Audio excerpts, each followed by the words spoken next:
hour and a half ago. So congrats to Gamer Fridge. I killed no whooping crane. It never died. Okay. Israel Gaming says, dang it, Bobby. And Empire Arcade says, hello. And let's see here. Fretburner is in the house and he also says, dang it, Bobby. Everybody is dang it Bobbying now. Let's see here. Tim York, thanks for dropping by. And of course, Kevin Clausen. And we got a $1.99 super chat. It's saying, dang it, Bobby, constantly. That is not good. Well, I'll delete that. So hopefully, hopefully it is. Oh, I had the loop on. So wow. Hopefully people are still around. Wow. My apologies for all the dang it Bobbies. I was trying to get caught up in chat and oh man, that is bad because I've been talking for a while and you guys are 4 minutes behind. So you've been listening to dang it Bobbies for 4 solid minutes. So welcome to the dang it Bobby screen. Oh my. So, sorry about that, guys. Glad somebody said it's looping finally. Oh man, how embarrassing. Empire Arcades. Everybody is dang it Bobbying.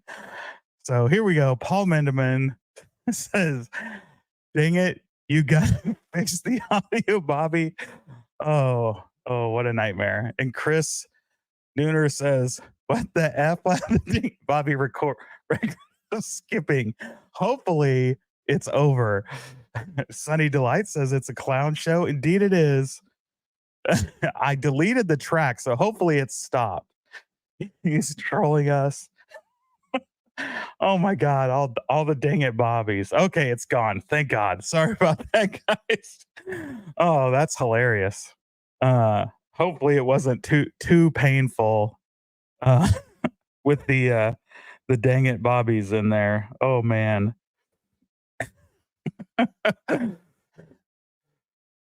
Ichabod Crane, thanks for dropping by. We got Neo Severa in the house, and we're going to talk about him in just a little bit. Just now heard the name of Mike Hockerts. Oh, yeah. And Corner Cade's talking about this hat I found. Appreciate the hat. And PD7 also shouting out the hat. Let's see. We're flying by here. Oh, hopefully. All right. Ritual Delo's in the house. All right, guys. Appreciate y'all joining. And so, as I said, we're going to just jump into talking about this screen. And of course, I got to go back to the dang it Bobby because I owe Galaga Guy one of these. And we have another special guest this week who has decided to share with me his dance move. This guy is the king of arcade controls, and he is so excited about his new full-size Build-A-Cade coming, he just couldn't contain himself.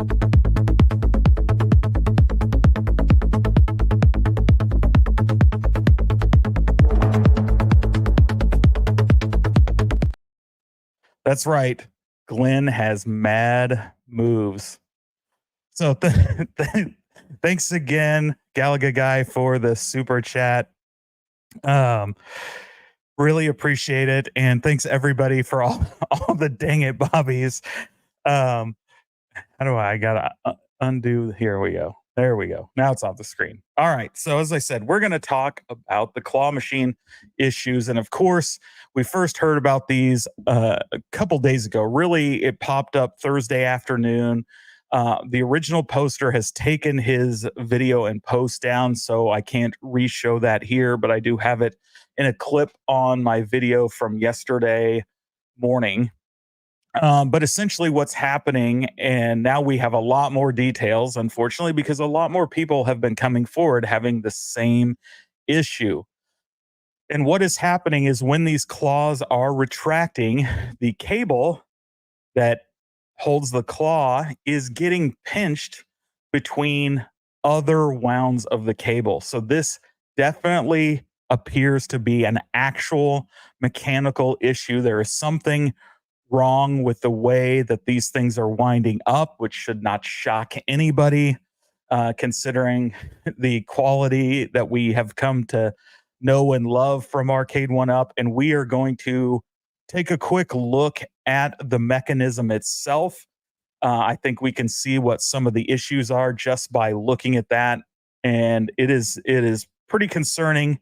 As I said, when it's winding up, it's pinching the cable in between other cables. So it's not that it's coming out of the spool, it's just getting caught in its own cable. So that means there's no guide mechanism. And so let's just bring this up real quick.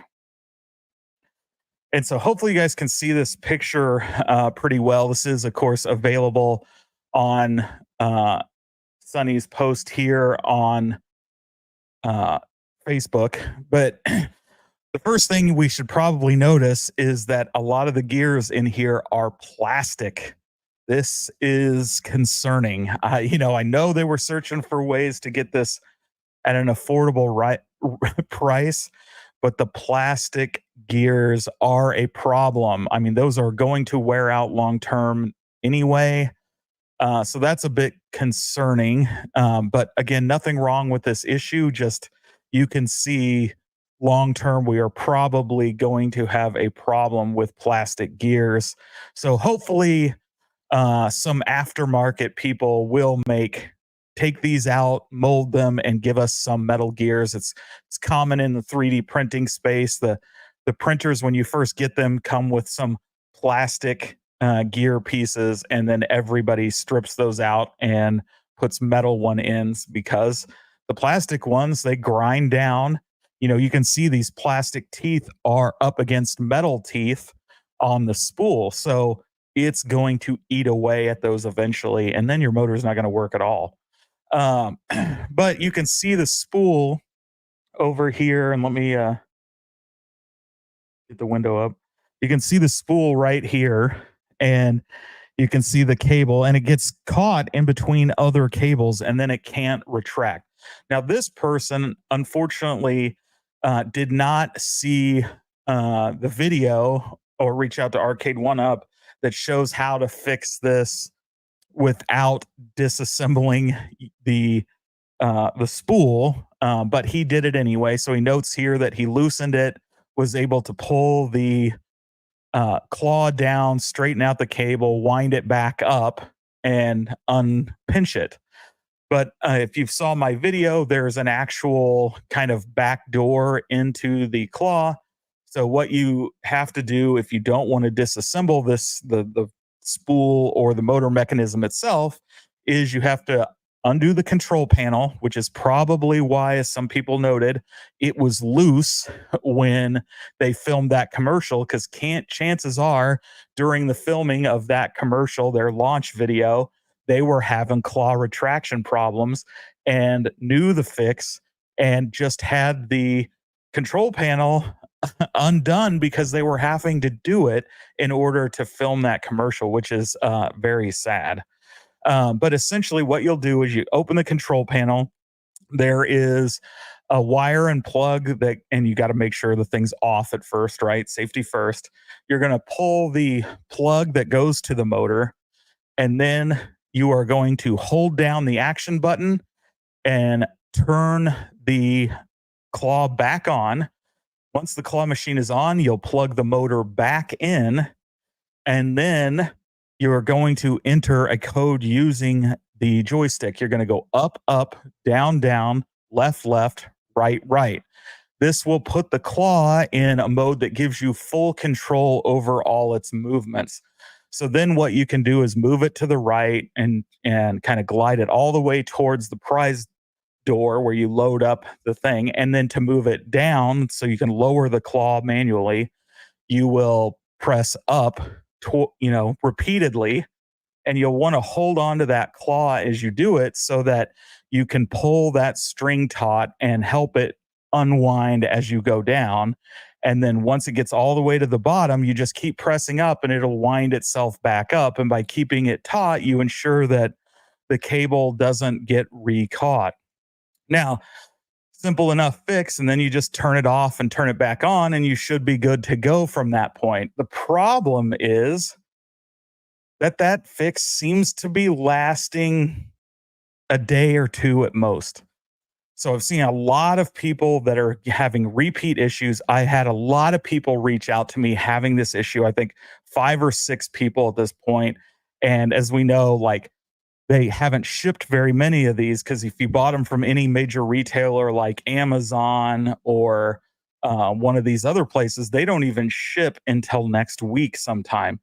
And so that is definitely concerning that the few people that got theirs from Arcade1up directly, there is a high number of failure rates, and it's a repeated failure.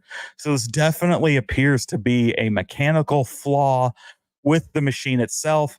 I think as I saw some chats go by here, I think I saw somebody talking about a 3D print, and I'll find that at some point here when we go through here.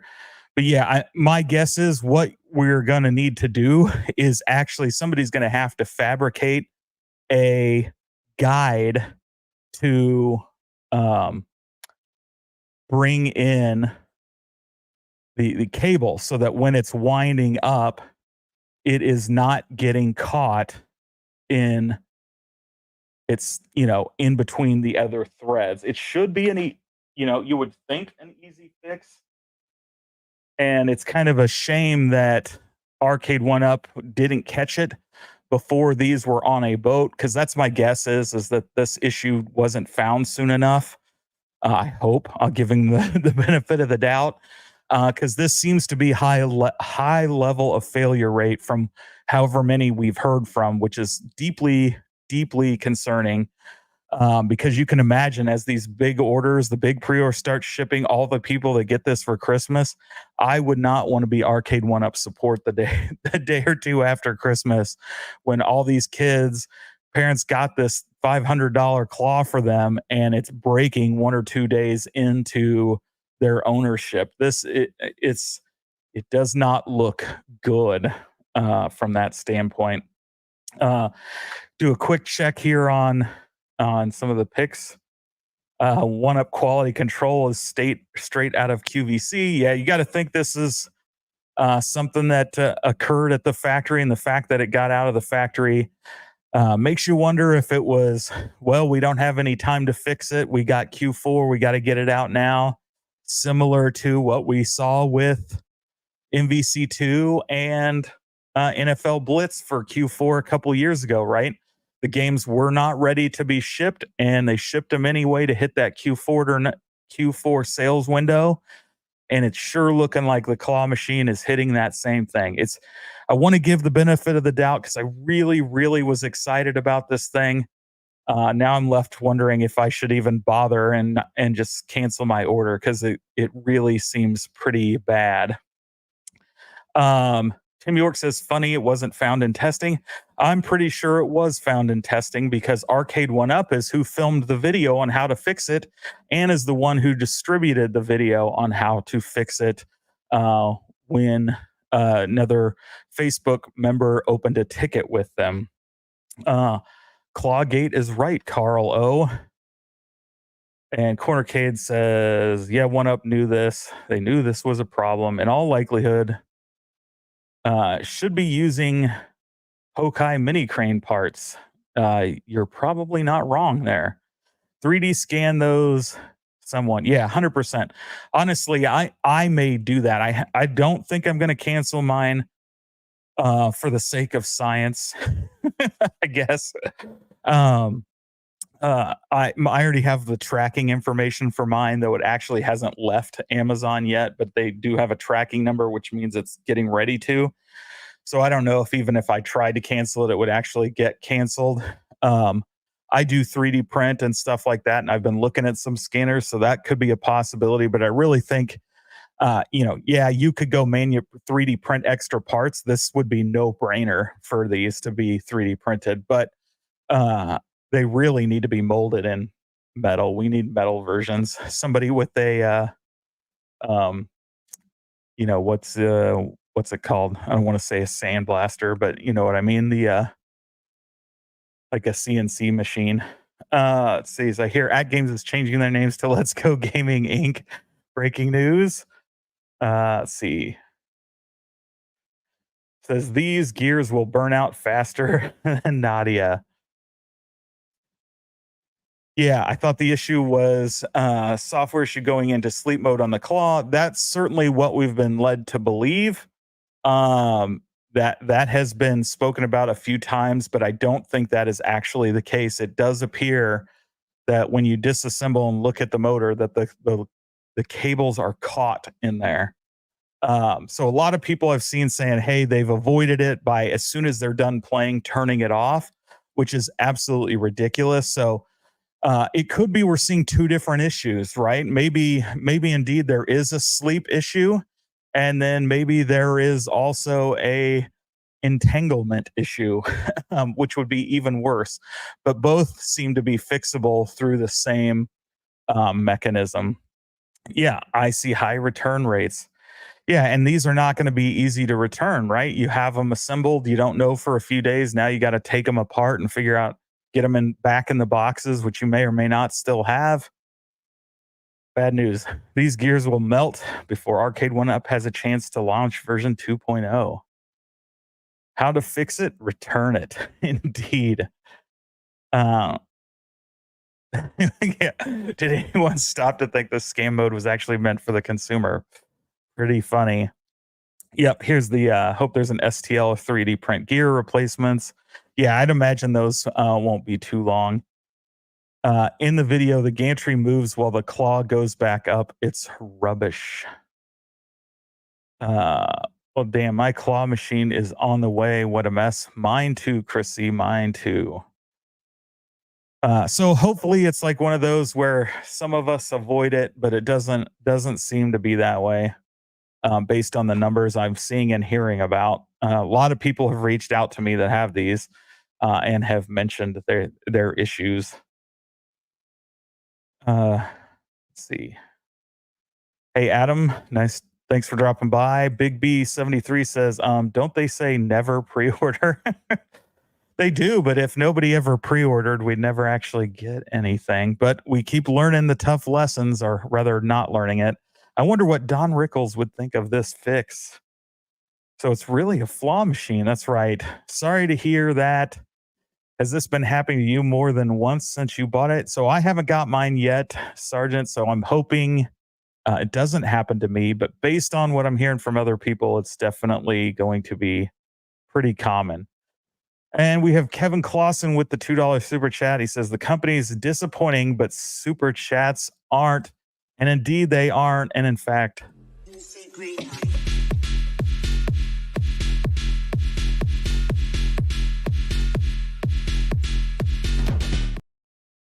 that's right. P-Dubs agrees.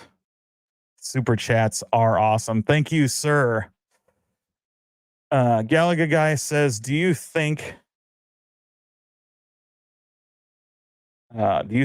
that is why they only sold 700? They knew it was going to have issues.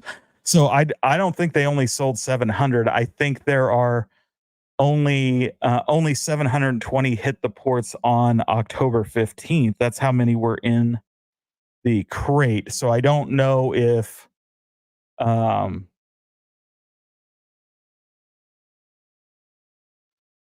I don't know if more have arrived yet, but I would imagine a lot more are coming. Amazon reopened their order window like the very next day, and I know a lot of people were pinging me saying, hey, it says there's one left. I ordered it, and I ordered it too, and it still said one left. I think it was said one left for like 2 more days, and people were they were still taking orders on it.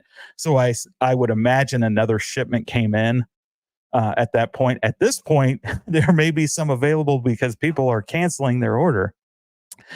Maybe they can patch a dang it Bobby clip in the audio when it locks up. Yes, maybe. Dang it, 1UP. Arcade1up might need to redirect the website to a Wagner Tech Talk special. Yeah, indeed.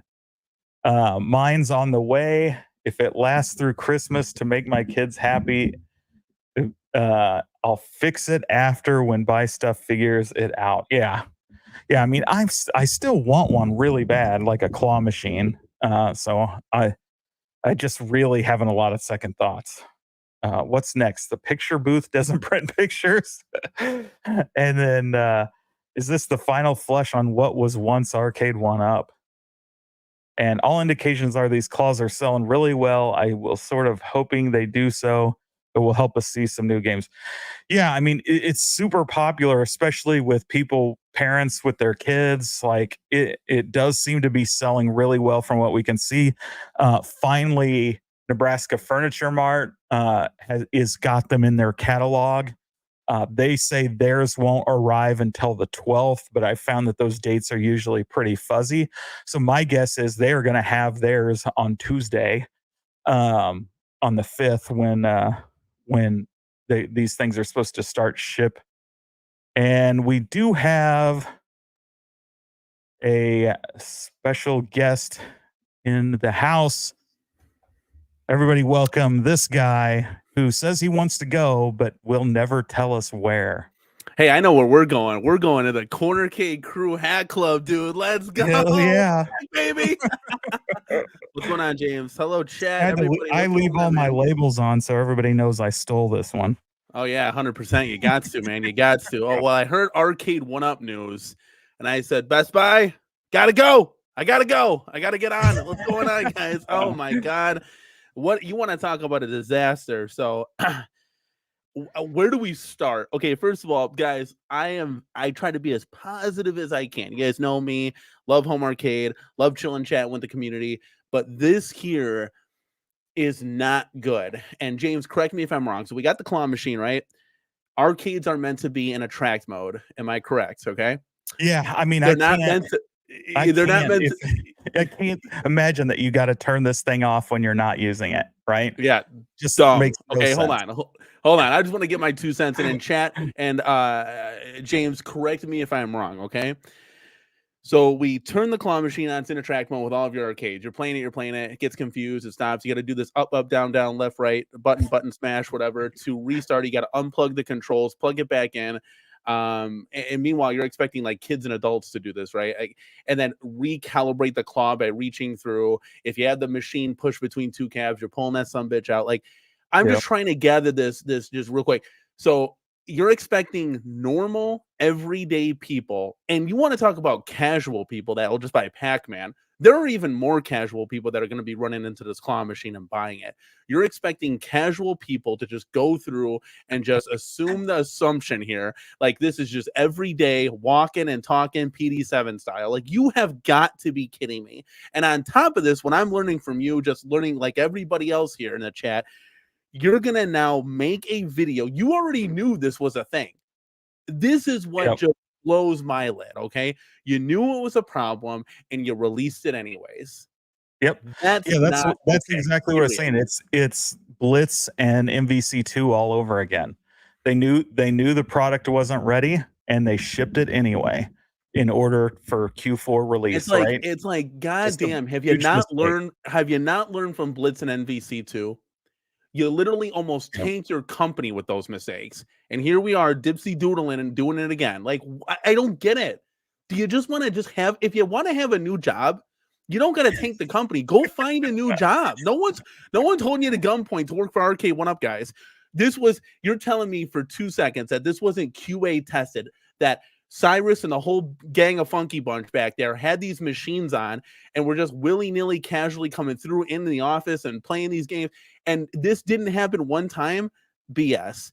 It did. You knew it. You even made a video on how to fix it. Come on, man. This is going to, James, and I don't want to just go off on a tangent here. This is going to be Return Central.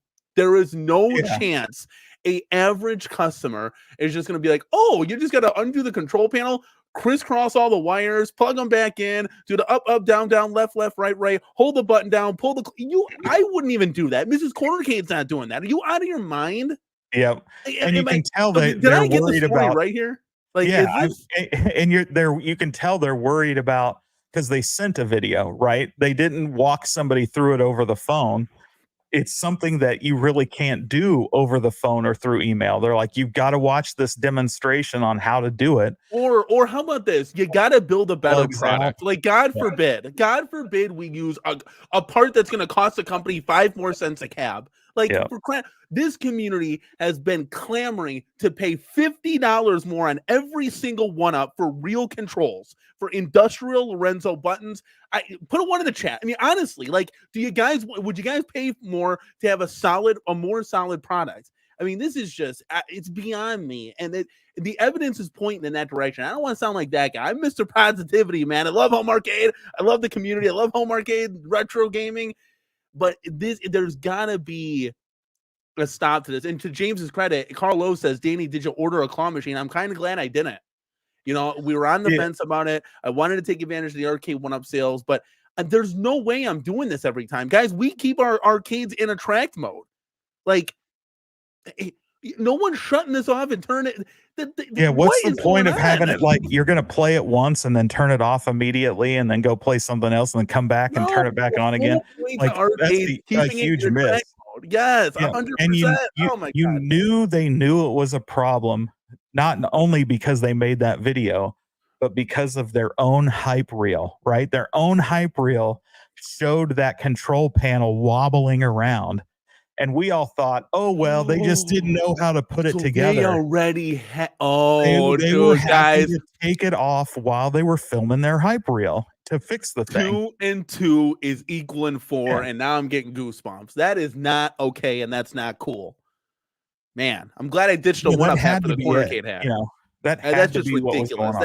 That is beyond me, and it's beyond ridiculous, to be quite honest with you. In chat, you guys should be offended. If you got a claw machine, I would take it back. Like, honestly, I'm not going to be like that guy. I'm not going to turn into anti-home arcade, but come on, man. We're spending $500 on this thing. Think about it, James. 500 equals what? Mr. 35th anniversary channel over there. That's 1 PS5, right? And so what if PlayStation said, well, you can only play Call of Duty or, Madden for the first quarter, then you got to shut it off. Like, what? Like, then you got to take the backing off, replug in the IMEI. Like, you're talking about all this. Like, what are you talking about? Like, I just want to play my games. Like, I don't know. Yeah, it's everybody knows how much I wanted this thing and how much I want it to be good. And, maybe we'll see. But I would imagine we're all going to find this problem when we get it within a day or two. And the next week or so is going to be really bad. And the people that don't even put the thing together and wrap it and put it under the Christmas tree and, don't open it for 2 months are going to be sorely disappointed when they've missed their return window and are stuck with this thing. Yeah, 100%. James, it's just more disasters from Arcade1up, right? It's just quality control issues galore, bad decisions as for rushing things out to hit that Q4 money, right? They've got to pay things back. They've got those short-term,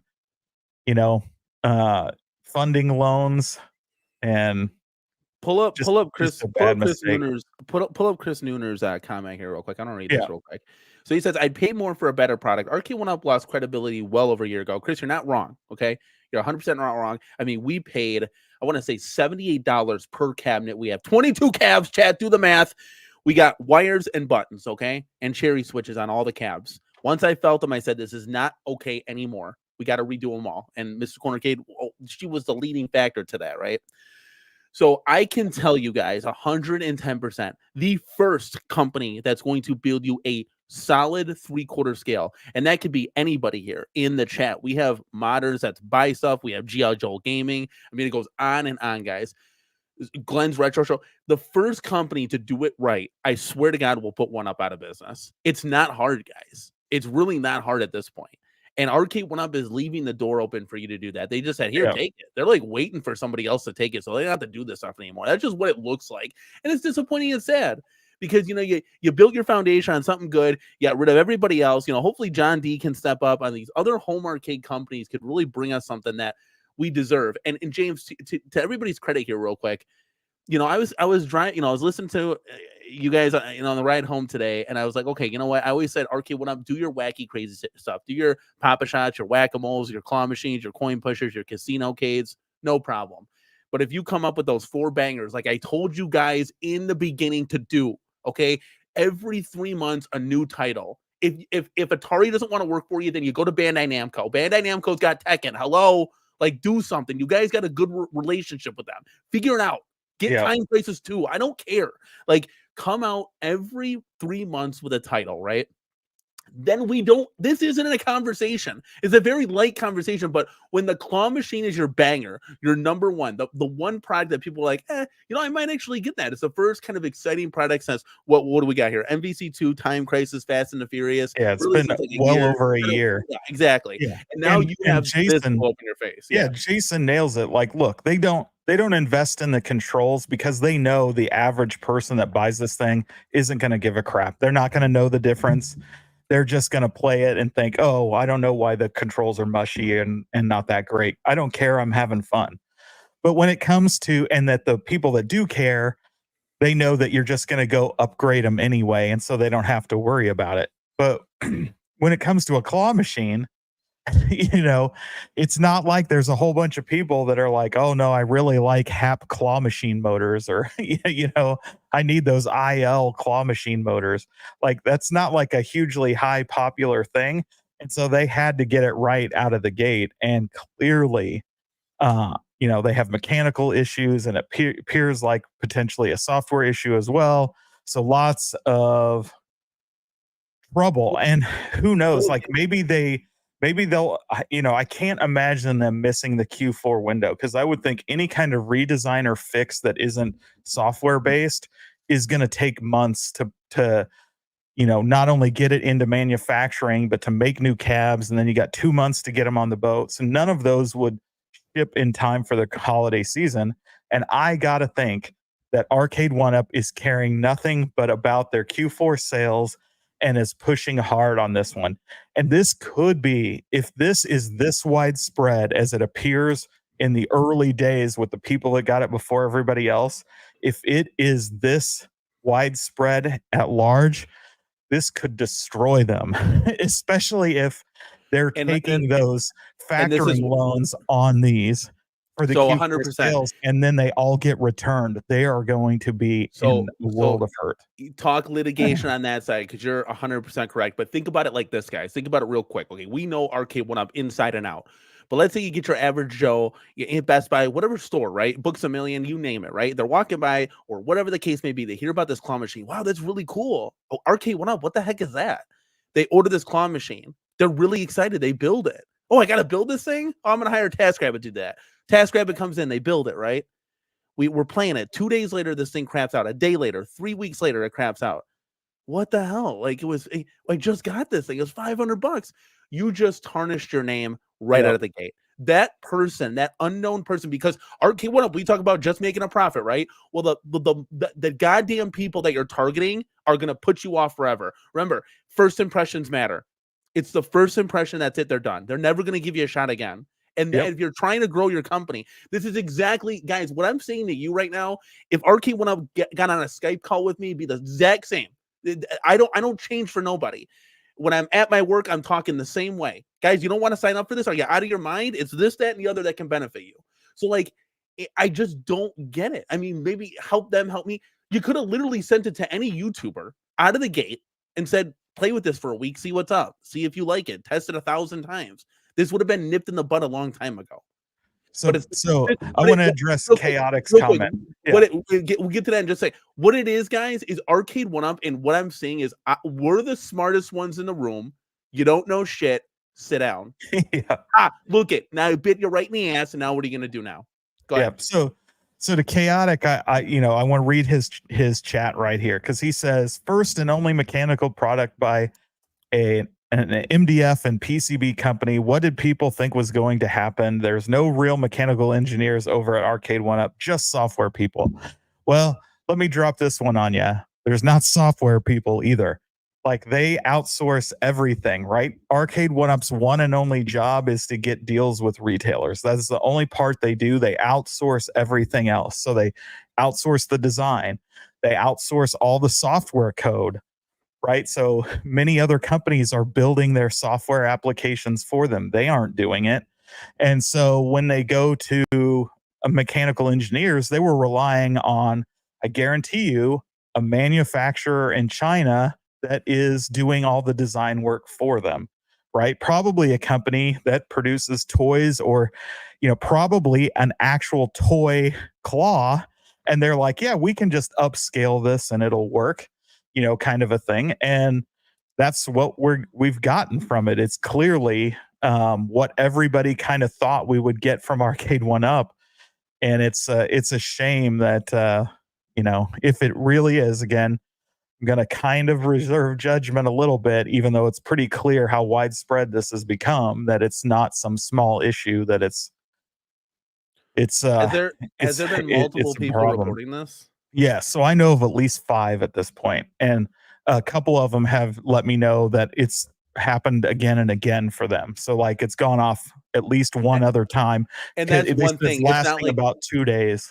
It's not like you're resetting this once. You're resetting this every time you're playing it. And that's, are you kidding me? Are you kidding me? Come on, guys. There was 2 comments up top. If we scroll up real quick, where are they? It was Galaga guy. We are learning again.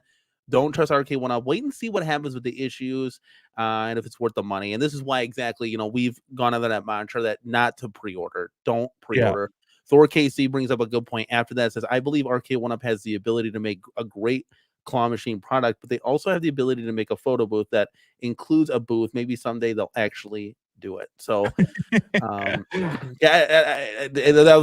was waiting to get in here. I was in the room here waiting to get on stream, and what did somebody say? The photo booth doesn't actually print photos or take pictures or something. That was pretty funny.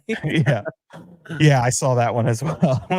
Yeah, I mean, Galaga guy, it certainly feels this way, right? That Arcade1up worries about the money they make immediately, and they don't think past their nose. Like, I mean, Chad, if they do a factoring loan, having sold this thing out, and a huge net percentage gets returned, they are going to be in trouble because they have to still pay that loan back with all the interest as though they actually sold the thing, and that is 100%. Going to be a problem.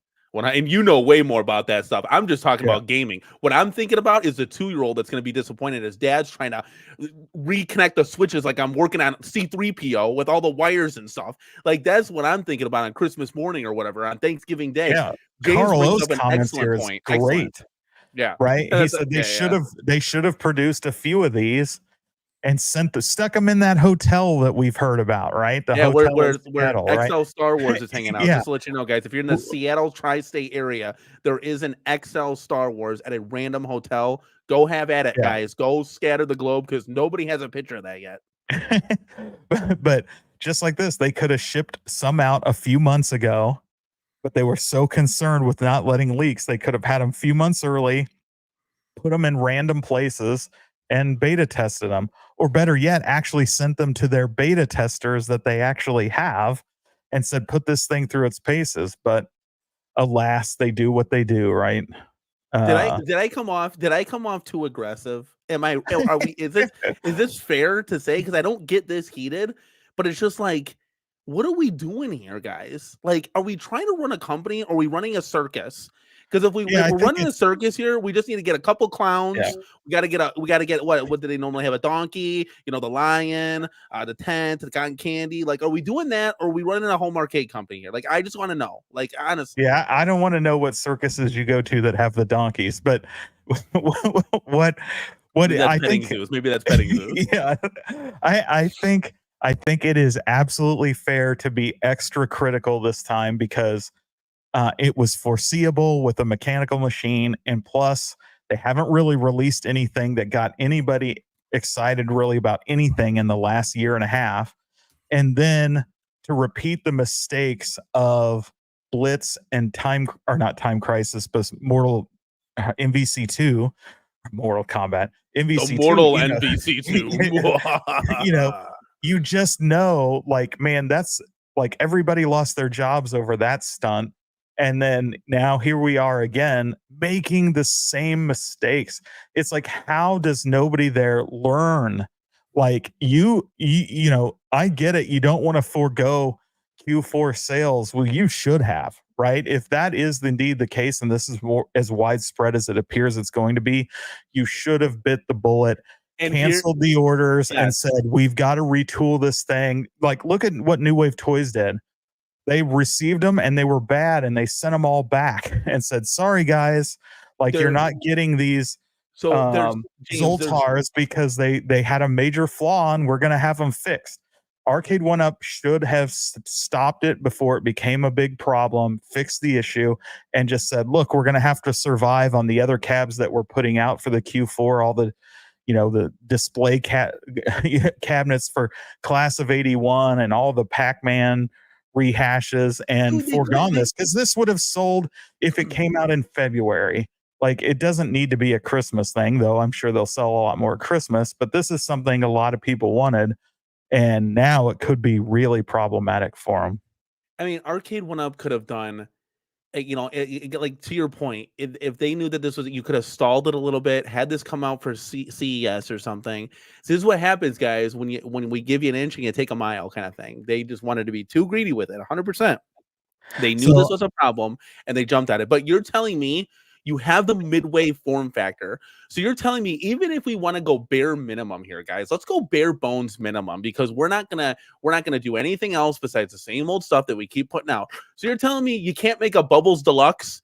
You're telling me you can't do a Gauntlet Deluxe, a Wizard of War Deluxe? You can't do a redone Joust Deluxe? I mean, we're just concentrating on the two titles that we have here as far as companies working with, you know, Bandai Namco and Midway. You're telling me you couldn't come out like you did last year out of the gate, because if you're gonna go cheap, and you just want to reskin stuff that you already have, you're telling me you can't do any of this? You couldn't come out with a Street Fighter versus X-Men Deluxe that you have in that 97 cab? You couldn't do any of this stuff? You couldn't just hit the wall going and then save the claw machine along with anything else that you're going to bring to CES to kind of work out those last minute kinks? I don't know. So gotta give a quick shout out here to Penny Arcade. Thank you for the super chat. And Glenn also says thank you.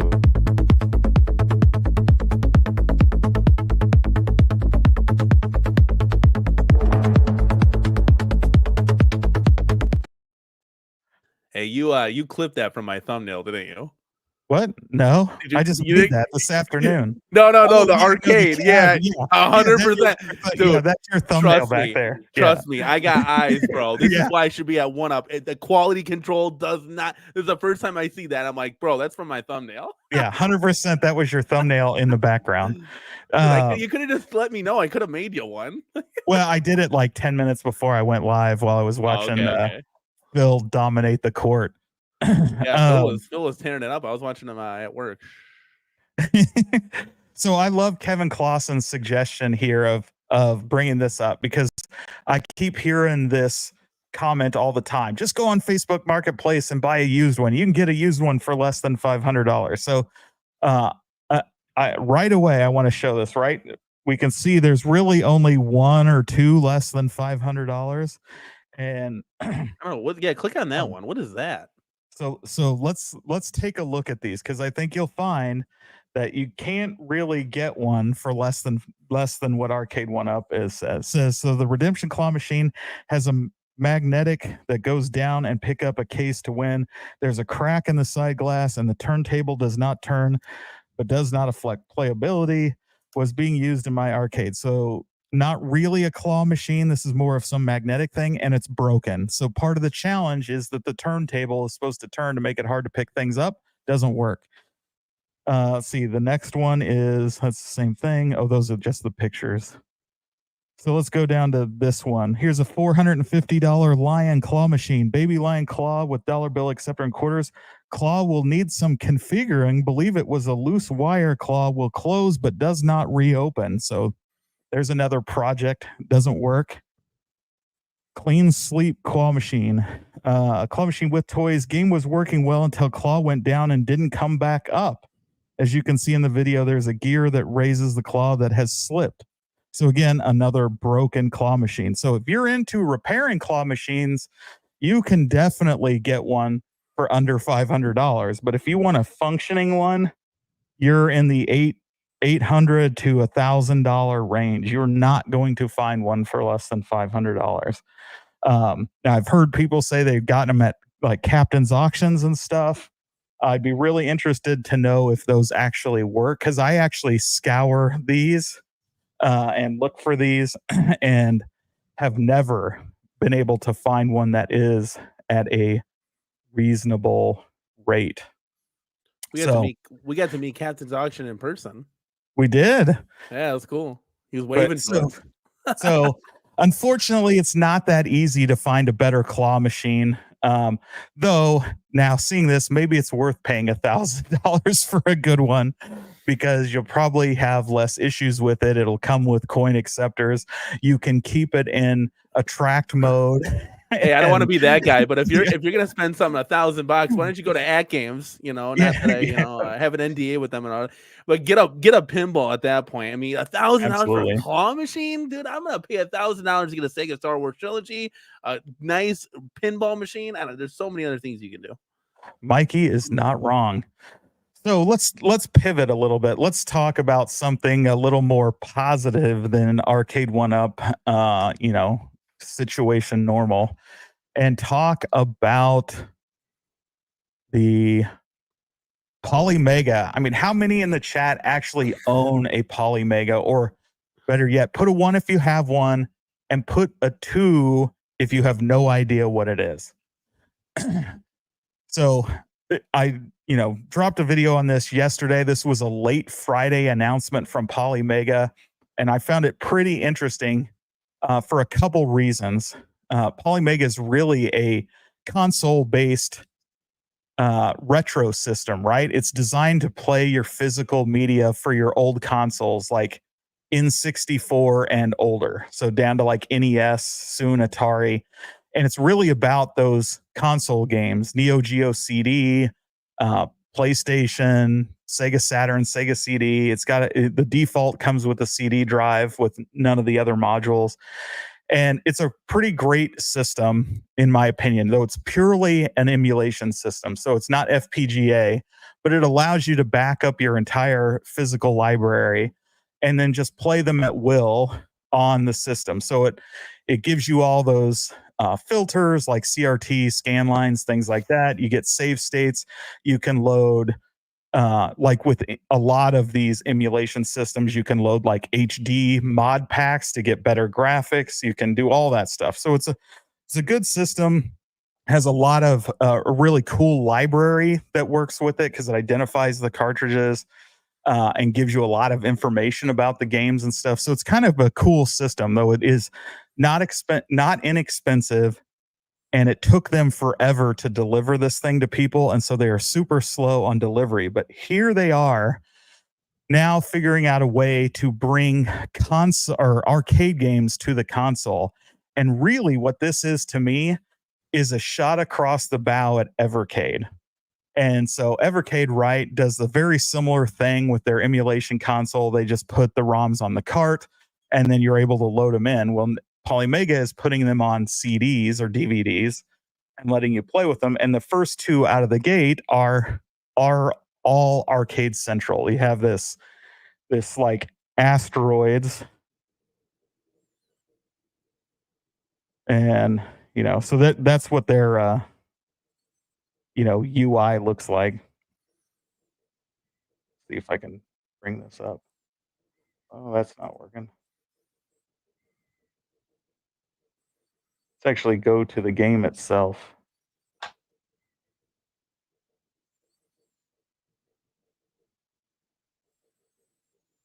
Because I know I can blow them up there. So these are some of the games that come on it: Orbit, Asteroids Deluxe, Gravatar, Lunar Lander, and Space Duel. And they not only have arcade versions, but they have other console versions like Atari Lynx. But one of the things I thought was cool that this thing does, and I talk about this in the video, is they have the bezels, right? So you can get that arcade feel. but they actually go above and beyond. If you notice, all these TVs are in vertical mode, and they've got it set up so you can view basically most of the cabinet. So you can view the control panel, the marquee, everything if you turn your TV sideways. So I think that's an interesting take. And I can see, with an arcade stick or arcade control to this thing, a pretty interesting experience where you could come up with a different kind of multicade that simulates that experience without having a big cabinet around it, just a pedestal staring at it. You still have the marquee and the bezel and everything. Depending on the size of the TV, could be pretty interesting. In fact, I thought it was so interesting, I reached out to Glenn and asked him, I said, hey, did you see these things Polymega is releasing? It would be cool if you guys did some kind of arcade control panel for this.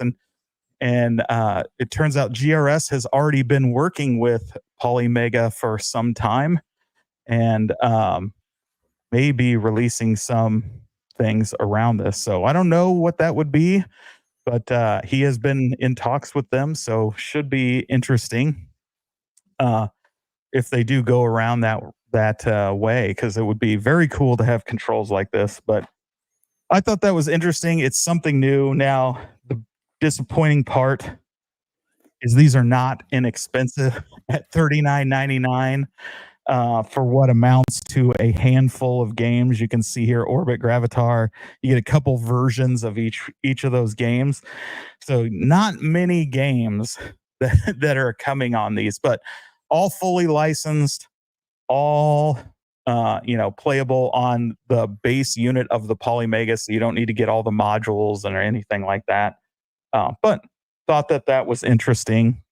The other title is the Karate Champ, and it comes with Karate Champ, Fighter's History, and Fighter's History Dynamite Karnov's Revenge. Basically a big red, right? but says Data East on it for some reason. So Fighting History, I talked about this in the video. That one's pretty cool because this is the clone of Street Fighter 2. And when I say clone, I mean it's a near clone. You can basically see their version of Guile on here, fighting in front of the Capitol as opposed to in front of a fighter jet. And I mean, they really rip the characters off almost exactly, which is pretty interesting with that game. But so pretty cool. Again, these are in that vertical mode, but you can play them in the horizontal mode as well. There's an example of the horizontal mode, and you can add and remove those. The one of the things I wanted to show, this one has an Atari Lynx game, and so you can actually see it as though you're playing on the little tiny Atari Lynx screen. It adds all the buttons and everything as the bezel. So pretty interesting take on it. Again, both of them are $40. They're actually already shipping, so as soon as you order, they are shipping out. But at least it's something new in home arcade, sort of. I mean, it's really console gaming, but it's some new arcade stuff coming to console gaming. So wanted to share that one. And then, yeah, any thoughts on that, Danny? No, it looks cool. That looks cool. You at all? Yeah, I mean, not for me, just because if I got anything, I'm gonna try to spend it on arcades. But yeah, it definitely looks cool. It's cool how they have like the bezel, the machine on there. That looks cool. That I like that. Yeah. So one of the things that this company has going for it is that Polymega is partially owned by Atari, and so you can imagine they have access to all the Atari licenses, as well as Atari's contacts at other companies. And so here we've heard from a lot of people that those Data East licenses are cheap and anybody can get them. Well, there you go. It looks like out of the gate, Polymega is going with licenses from one of the companies that has an equity stake, and then Data East, which apparently gives their licensing to everybody. And we got a $9.99 super chat from Ichabod Crane that says, "Can I clip? Dang it, Bobby. just the countdown part. It's sick. Sure, go for it. And P-Dubs likes that idea.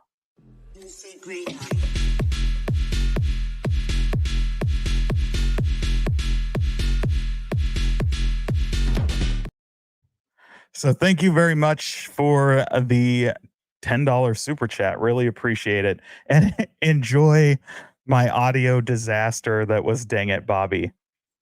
I don't know what I'm out of the loop here on what they're talking about. Christmas presents.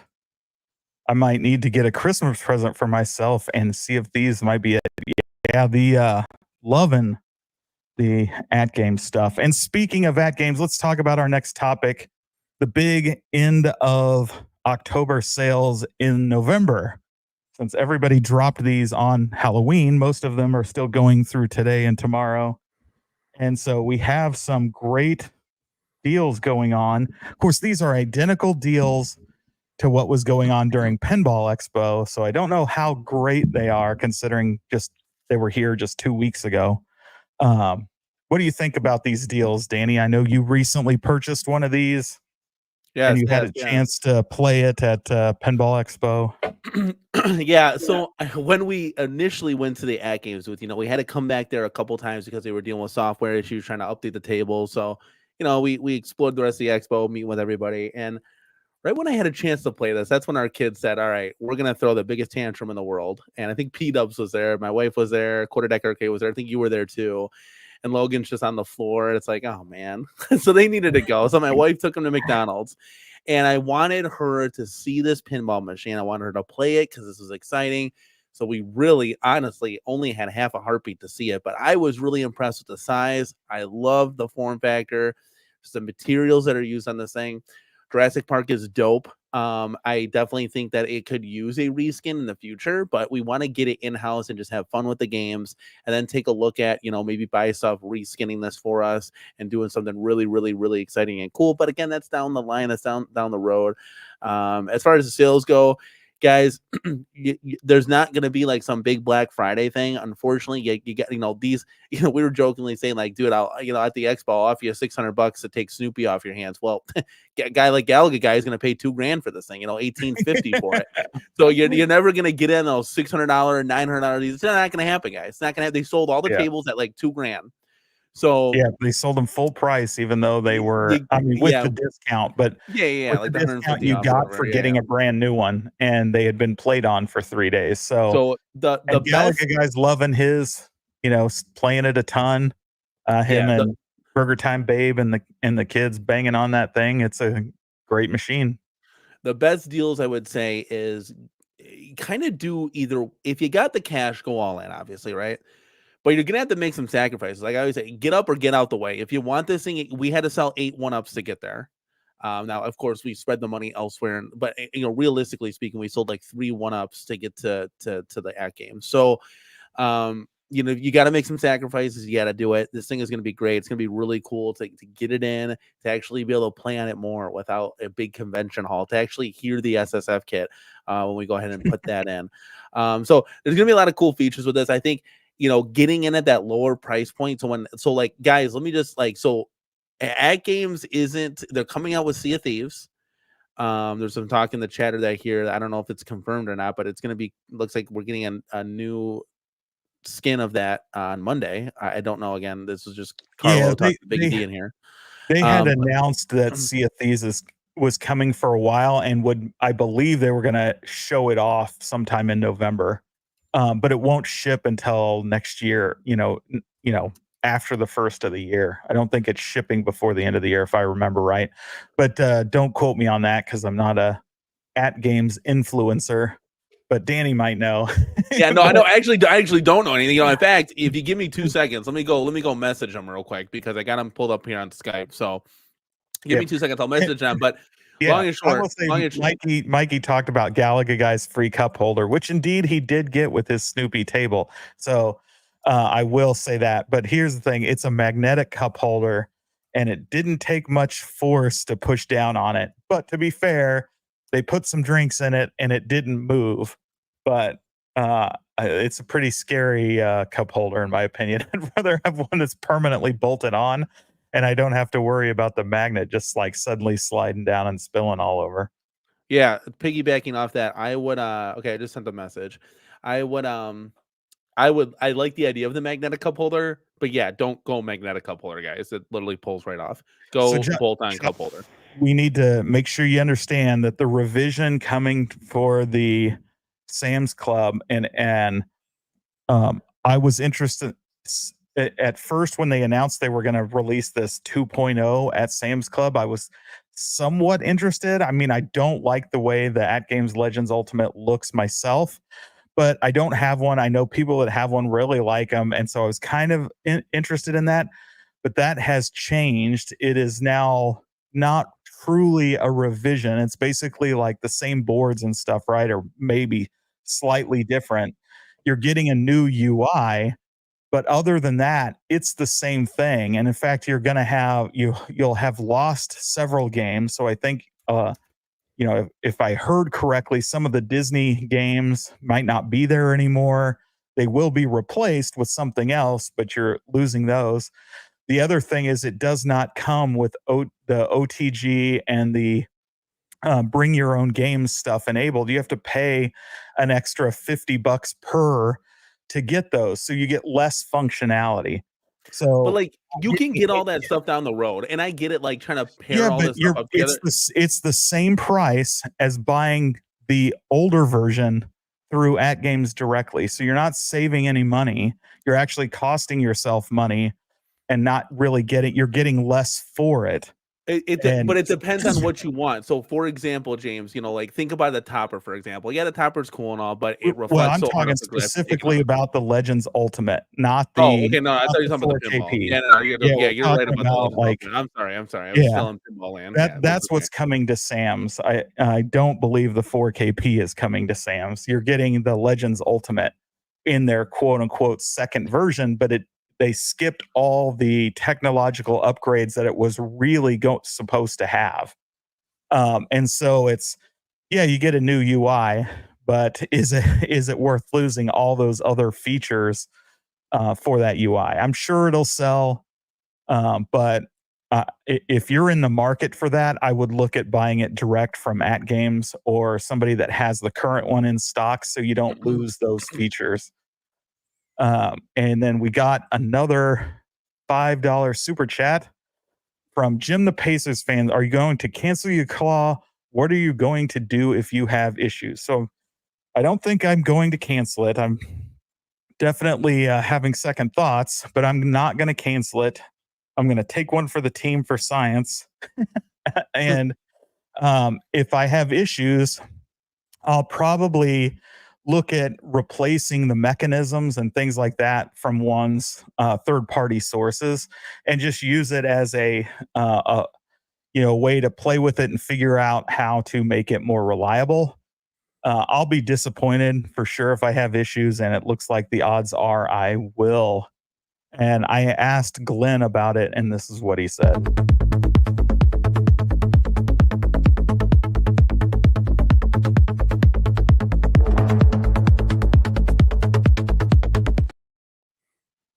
So appreciate that $5 super chat, Jim.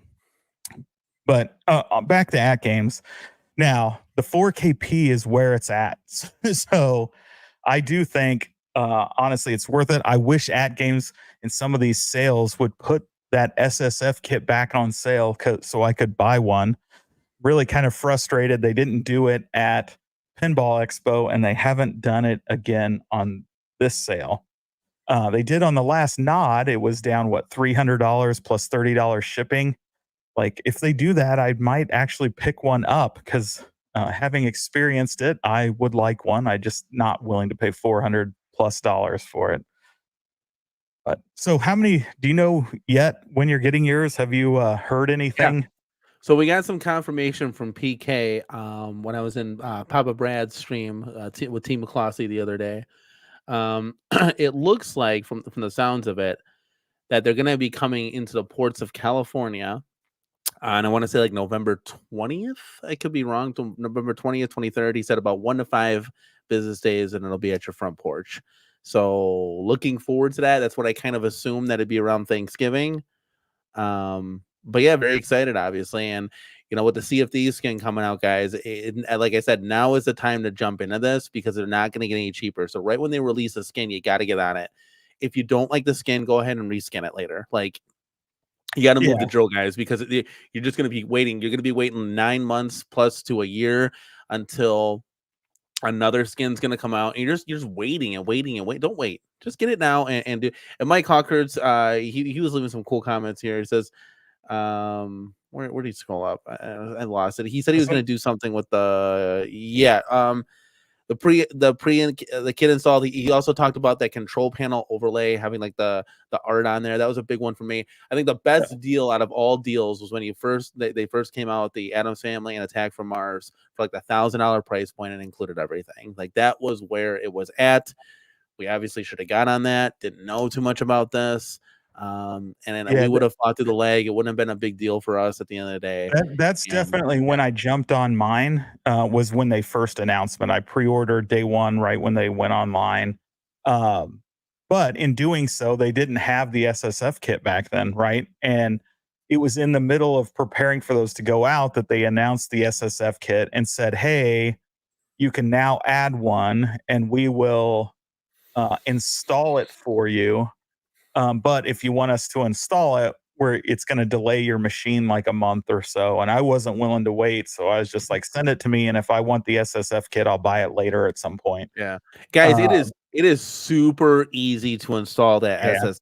Like, all the holes are drilled for you. All the mounts are there. Yeah, you're literally just sticking it on. And you're connecting if you've ever connected an Arcade1up wire, which we all have, that ribbon wire to the control panel, you literally can do this, guys. It is so easy.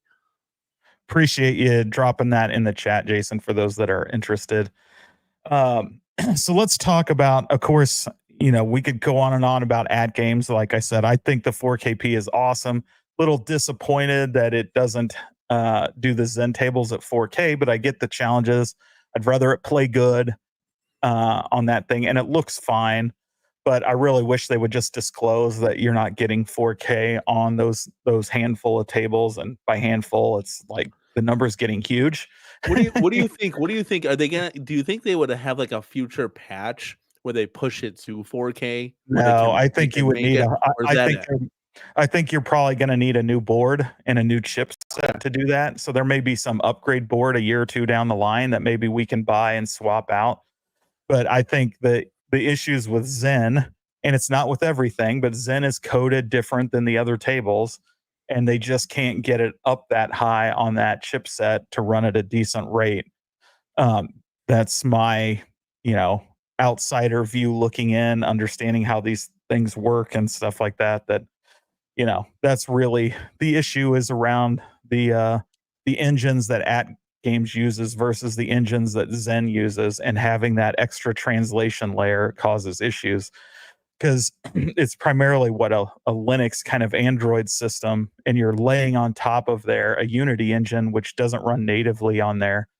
And the chipsets used run at different cycles, which cause different issues. There's a lot of technical reasons behind it, but yeah, like Jason was saying, they need to get like 16 gigs on the board instead of 8 gigs. That's another problem, right? Not a ton of RAM. So I think they're close, right? It's not like they would need something lightning more expensive or faster. And as time goes on and faster chips get less expensive, they may be able to do something. But for the time being, the question would become, what would be the demand for doing it? I don't know that would be high. So would there be worth doing a lot of money? I think they could put the naysayers to bed, like myself, and just say, not all, with a disclaimer, like up to 4K, and leave it at that, right? That's all they really have to do, is put a disclaimer that not all tables can play at 4K, and just be done. Because I don't think it would hurt sales, man. Those Zen tables are dirt cheap compared to the AtGames tables. The AtGames tables run at 4K. The Zen don't, but the Zen still look good and play good, and they're like $5 a table. I don't know, except for a couple of them, like Star Trek Next Generation, that were a little more expensive, but most of them are $5. I mean, I don't know how you get a better deal than that. That's like dirt cheap. Yeah, that's like on par with the $5 McDonald's what is their meal deal. Yeah, it's like, you used to be able to say less than a cup of coffee a day when something was like $5 or whatever. Now you can't even get a cup of coffee for $5. It's like $10. like James, state your opinion on something. Like, just give me your opinion on this Jurassic Park skin, real quick. Well, I hate it. Okay, yeah, James, that and 50 cents will get you a cup of coffee. Yeah, not like that anymore, man. Not then, right? The Unity. Did I say Unreal? I thought I said Unity, but I could be mistaken. I might have said Unreal, a UN thing, but it is what it is. Like I said, I still love the table. It's a ton of fun. I was somewhat disappointed with Knight Rider. I'm a Knight Rider nerd. I like Knight Rider a lot. Working on building this. Do you like Kit or do you like David Hasselhoff more? Well, I like the car, right? I grew up in that era. I'm building a kit from Fan Home. It's like an all metal model thing. It really functions. It comes with the watch, and you can make the car talk and do stuff with it. It's really cool. But so that's the table I was looking forward to the most, and it's just a weird table. It's not like it's bad. It just seems like it plays really slow. It's not all that complicated. I know P-Dub's talked about the cruise mode where Kit takes over and plays the game for you. That's really frustrating to me. I don't like it. You have to take your eyes off the table to watch the countdown clock to know when to switch, when he's just going to kick the ball back to you and put you back into control. A lot of times that happens with the ball like shooting down towards the flipper, so you have to be on it. And so it's an interesting concept. I know what they were going for. I just wish they wouldn't have tried to be so obvious. Oh, let's make it play itself. That'll be fun. Real pinballs ain't gonna do that. Penny Arcade says, off topic, shout out to the Lions Choice. Wish we had one. I'm not sure what that means. Any ideas? What is the Lion's Choice? Wish we had one. I don't know. Any idea, Danny? No, it could be Lion's Choice Make a Wish Club. Wrong video.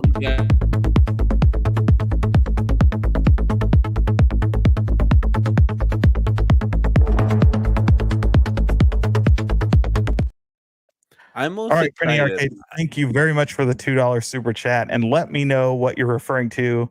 Lion's Choice food. Oh, food. Okay, food. Aren't you in the KC area?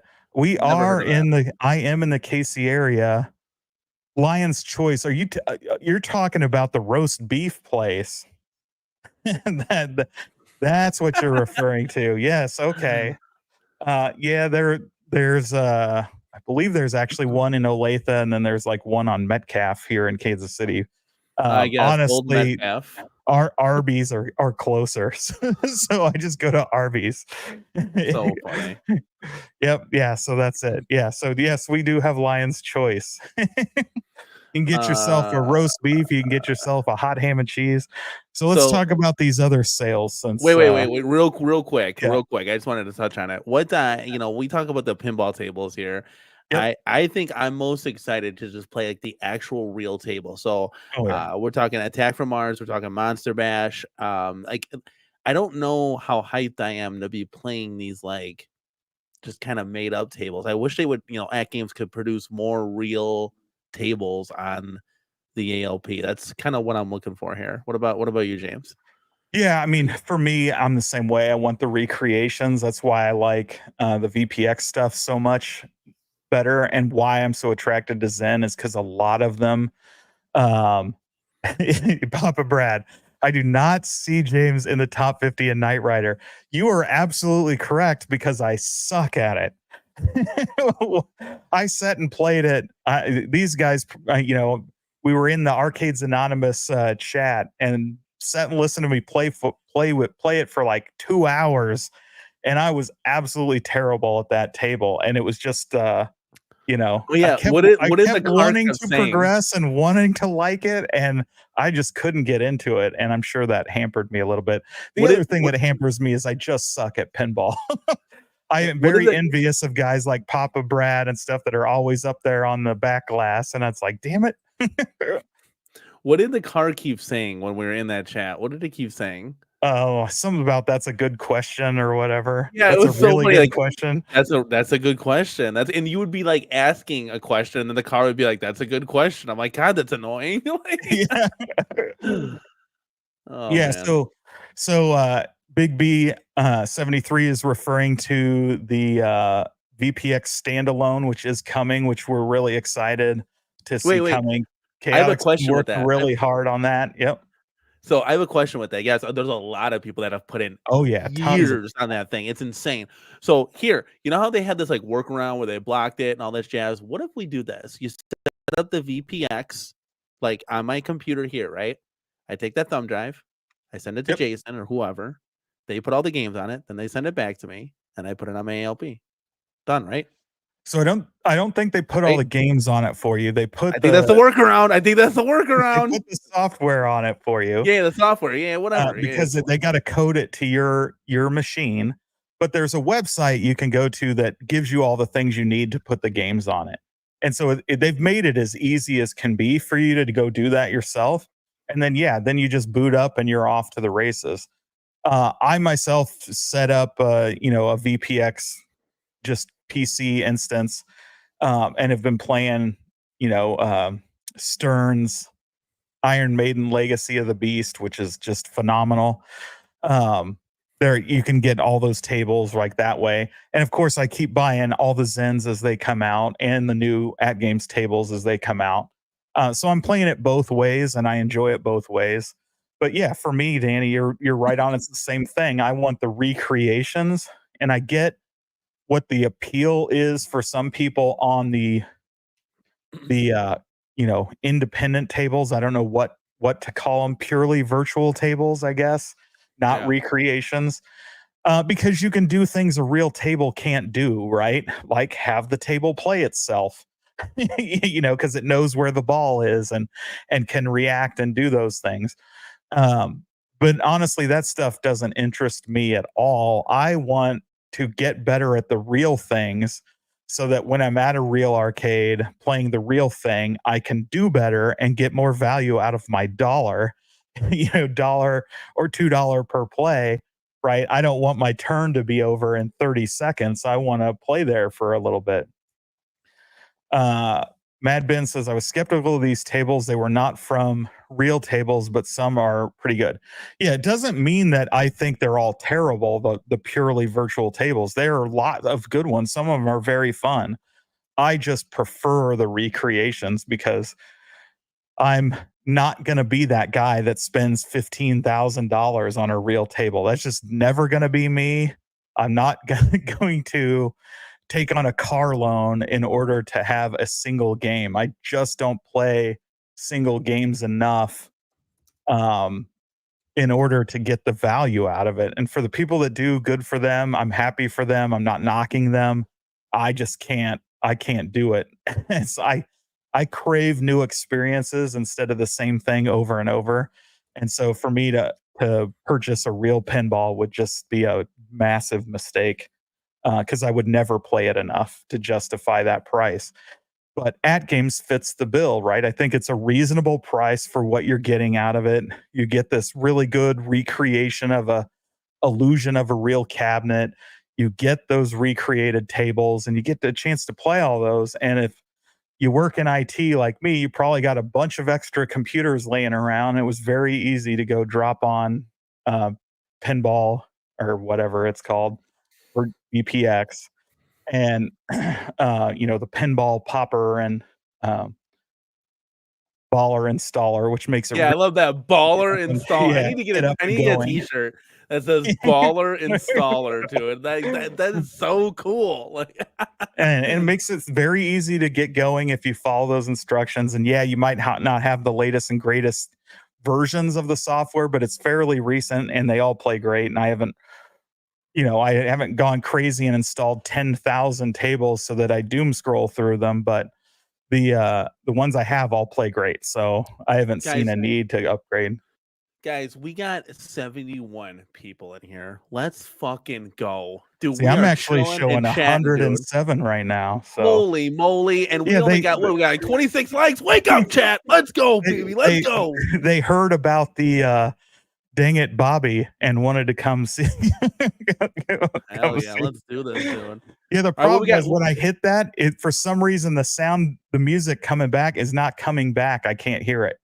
Right. I can hear everything else, but the music isn't playing. So I didn't realize it was on loop and it was just playing the same clip over and over and over for like 5 minutes, which is so embarrassing.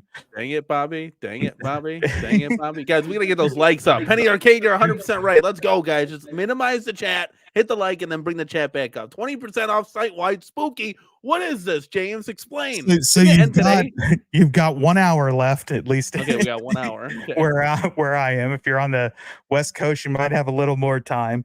But of course, 20% off with Spooky 20. And of course, it says site-wide, but it is lying to you. It does not work for everything. It only That's not works. true. It works for the photo booth. It works for KI Pro. What else does it not work for? No, hold on. It does not work for the photo booth. No, I'm getting somewhere with this. What else does it not work for? Oh yeah, I got it. Hey, since I'm Mr. Arcade1up, since everybody wants to loop me into that, even though I'm like Mr. Home Arcade YouTuber. Okay, let's talk about this real quick. So I will say this, and James, I'm getting a little feedback on your end, just as like a heads up, so I can like hear myself through you. I don't know what. Okay, I'll back up. No, you're good. Have this new sound system that is. Yeah, James is Mr. Fancy. Mr. Fancy Pants over here. Yeah, I could literally hear myself. It's weird. Like an echo effect. That means people are probably hearing that as well. So let me. 100%. Yeah, 100%. It sounds like I'm on your computer speakers and it's coming through your mic. That's what it sounds like. Yes, because you are. Does that sound better? Yes. Shut me off or whatever. Okay, real quick. This actually, guys, is a really good deal. So this is $100 off a $499 cab. So you're looking at about $399 or just $400 even. Now, when I was doing this, there was no tax and no shipping. I really want to order an arcade, and I'm looking at the floor because Mrs. Cornercade right now is putting in a grocery order right next to me, and I'm looking at her to see if I can get the seal of approval to order Pac-Man Plus Deluxe because I really want. You cannot tell me you're going to order Pac-Man Plus Deluxe. Guys, we're gonna make it into a Frogger. We'll put a 61 board in there. Yeah, you did mention that. You did mention that. Like, get the girl of her photo booth. No, God, no. Jesus criminy. No, stop it. Chat, stop it. Put an end to it.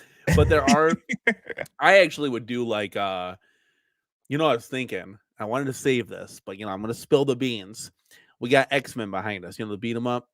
And it's not quite like we made it into our deluxe, but it's not quite there. It doesn't have that angled control panel, and that means a lot, guys. So I was thinking, well, what if I did this? What if I bought a Mortal Kombat, had G.I. Joel redesign the control panel there for the 3 buttons? 3 buttons, because I get rid of that 4th button. We're not playing that stupid fighting game on there. And we could reskin this into our X-Men 2-player deluxe because that will never happen. So that's an idea that we're gonna see. But this would be a good opportunity to take advantage of that sale to get that body style. But James, what do you think about this sale? I think it's great. I think it's pretty good. Obviously, we've talked before about AliExpress has pretty much wholesale pricing, so chances are many of these you can actually get there for less money.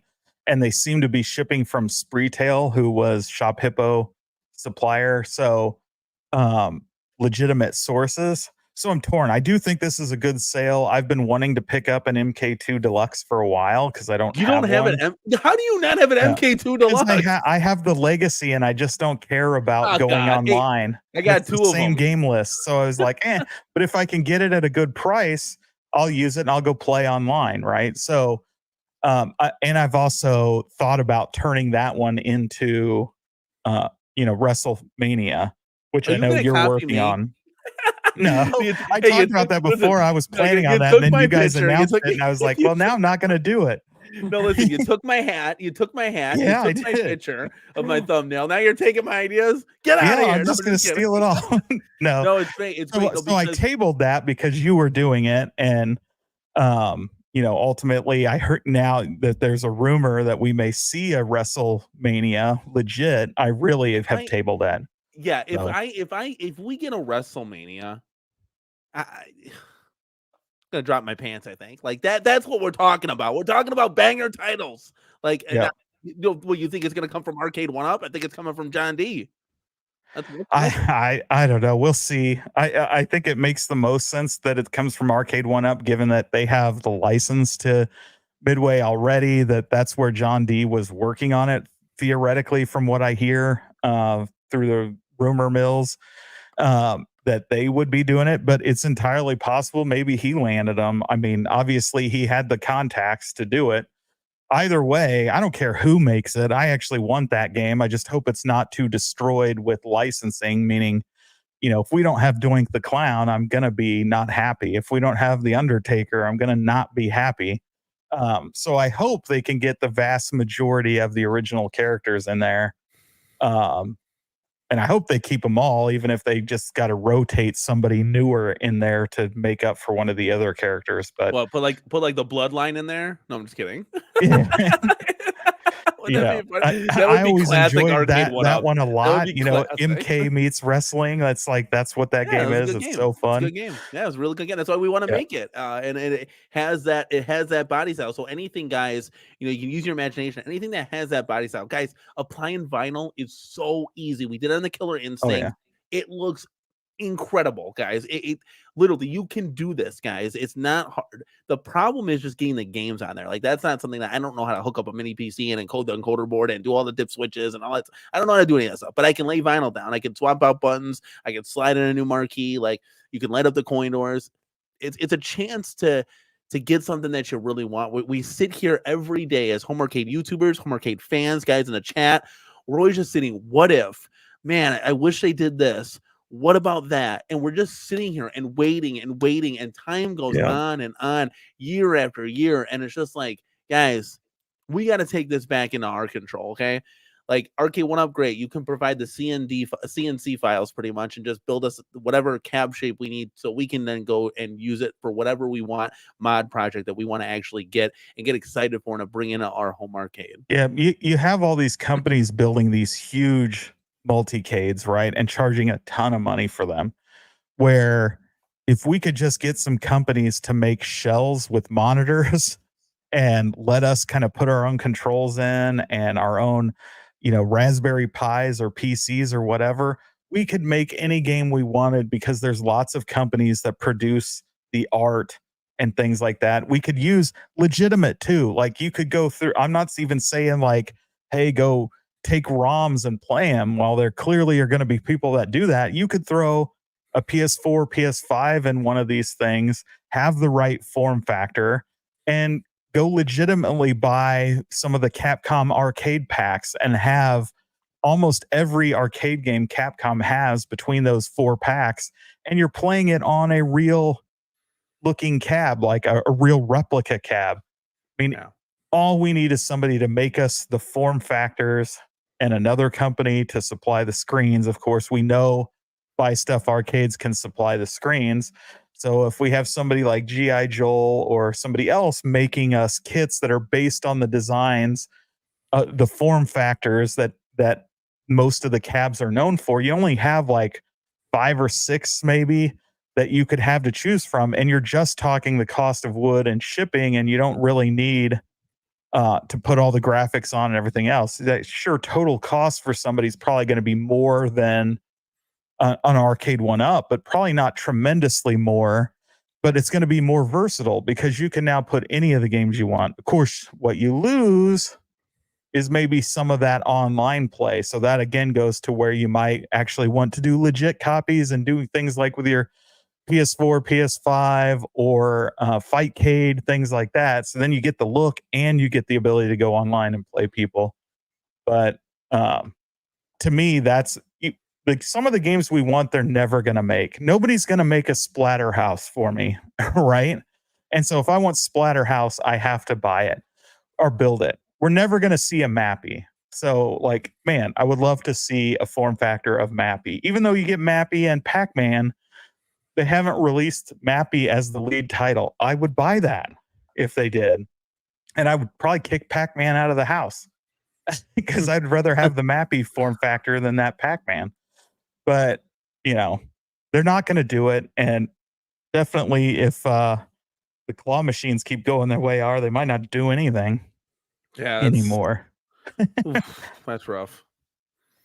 So let's talk about some other good news for those who care.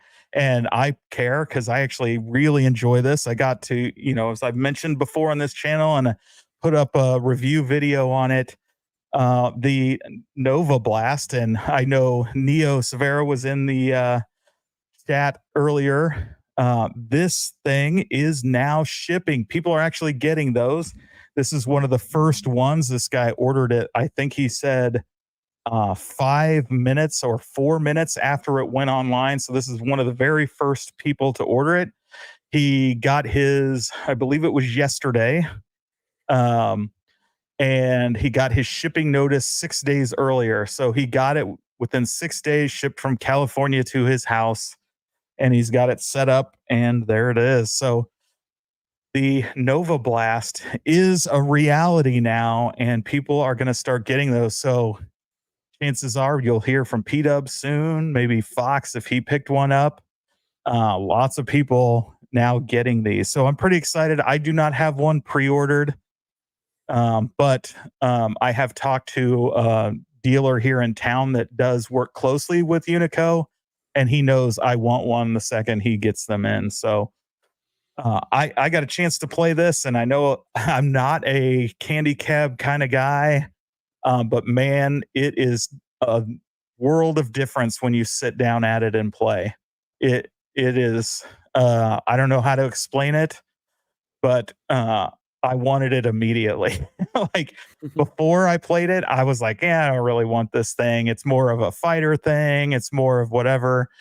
But it is a completely different experience. That screen is huge. 26-inch right in front of you.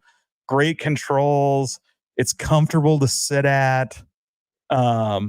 It's high quality, like the metal and everything. It's not like that Polycade that we looked at that was kind of a disaster. This thing was great. And I know I had talked about when I got to play it, it was the original prototype. So it had been beat up on for nearly a year. And one of the controls was loose, and they went in and fixed that almost immediately, which you're probably not really going to experience that at home unless you're really hardcore. But I love the features of this thing, that you can rotate the screen, you can hook up actual boards via the JAMA connection, or a Mr. Arcade or Mr. Cade or whatever they call them, or you can hook up anything via HDMI, and the controls USB. It's also got those DB16 connectors, so you can add other controls to it. Those are the similar connectors that you see with like Neo Geo controllers and other arcade controllers. So this thing's super versatile in what it is going to be able to do. And as we've seen from some videos, it looks like they've got the issues with the screen pretty well locked down. That's now, much better, and no issues really there. So I'm pretty excited. I really kind of want this one. And so the second I can get it, I'm going to pick it up. But what do you think of the Nova Blast there, Danny? It's definitely a really cool product. Really, really cool. Out of our price range, considering the fact that we have to get this and we have to get the guts, and it's like, so, like obviously I think the most affordable, cool go-to would be like putting a Nintendo Switch in here, get all the collections together. I think that would be like the no-brainer. Yeah, and you'll be able to do that out of it, right? So if you have, I'll tell you straight out of the gate, I don't own any control board, arcade boards laying around. Though I know you can go on AliExpress and all over and pick up MVS control boards all day long. They're very inexpensive, and then you can throw on a multi-cart and have access to all those Neo Geo games you want. But things like the Analog Pocket, which I already have, right? That's an FPGA. It's already got a ton of arcade games on it. To be able to just plug that in and have full access to the real, like, kind of, no latency arcade gaming right on this thing out of the gate is fire to me. And here Fox says start with the Pandora's box, another very easy install and not a Dude, bank breaker. you talk Nova Blast and just out of the woodwork, 19K pops in. Let's go, baby. We're back. He hears it like a cat call throughout. It's like the bat signal went in the air. He's like, dun, dun, dun, dun, he uses dun, the dun, dun, force, and he's dun. like, somewhere, somewhere my I've heard a God, I YouTuber love it. scream out about the Nova Blast. That's great. Yeah, this is really cool. It'd be cool. Like, can you imagine yourself? Like, so we have right outside the corner Cade doors here, we have like a balcony, which is like in our living room. It'd be great to have this in the corner. Wife and I are sitting, we're playing, and then it's like storming outside right next to it, and we're playing next to this big cool thing. Like, that would be cool. That's a cool vibe. I love it. But it's just out of the price range, But hey, I said that about the AtGames. I said that at the AtGames pinball. I said there's no chance. Chad, I appreciate you, but there's no chance we can afford this, and we ended up getting one. So never say never. Maybe there's a sale. Who knows? I don't know. But I think this is definitely a cool product, and it's cool to have these options. Like I said, James, this is better. Like, if you think about it, chat, if you guys had 5 companies like this, we talk about Media1up, Glenn, Unico, Arcade1up, AtGames. You have all these like companies, right, producing stuff. Like, that's good. It gives you options. Like, so then you can jump on this or jump on that. So it's all good. Yeah, 100%. And if, like you said, it is not inexpensive. It's definitely a kind of premium product, especially compared to like Arcade1up stuff, right?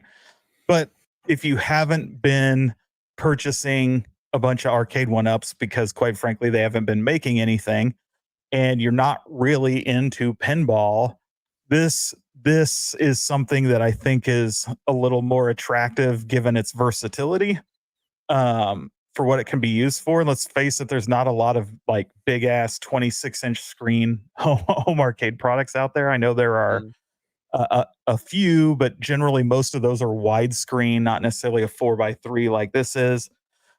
So to me, it's a lot more attractive for, for shooters. And there's so many things on here besides just fighting games that I think it will work well for. But again, it's not a nostalgia thing. You're not going to get nostalgia from playing this unless you were in Japan for some time or something.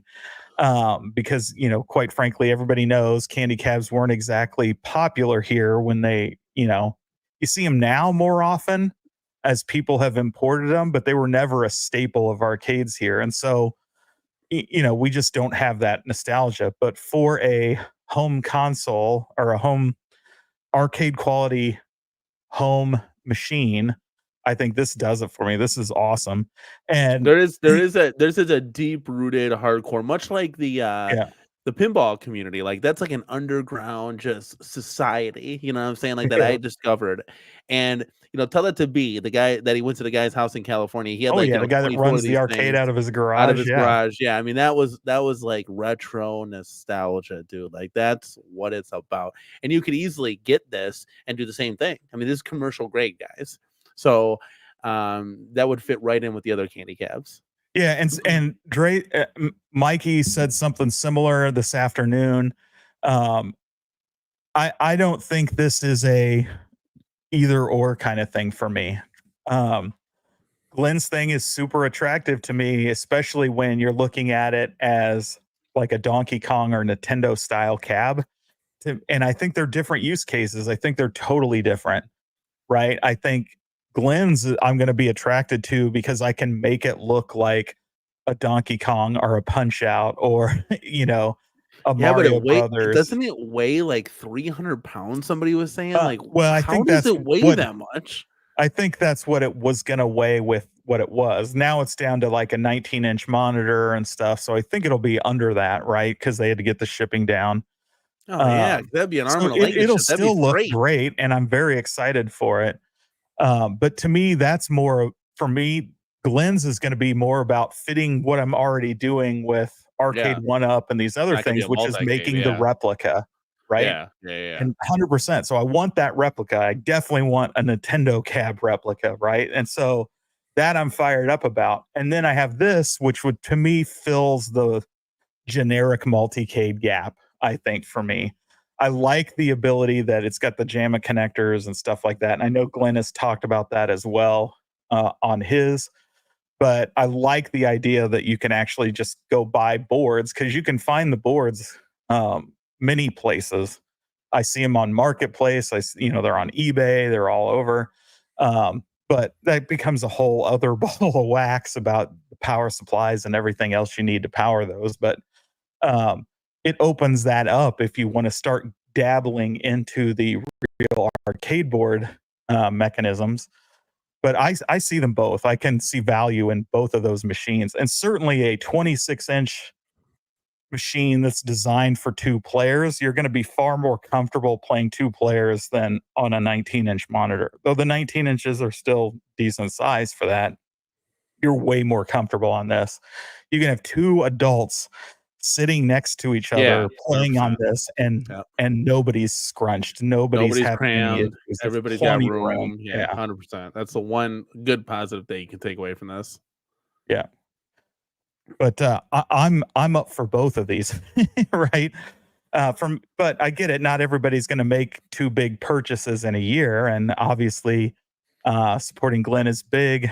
But it is exciting to see these coming out, and Glenn's, hopefully will be up for pre-order soon, or Kickstarter soon, and we'll see those sometime early, first or second quarter of next year. So still months away. So I hope they both kick ass.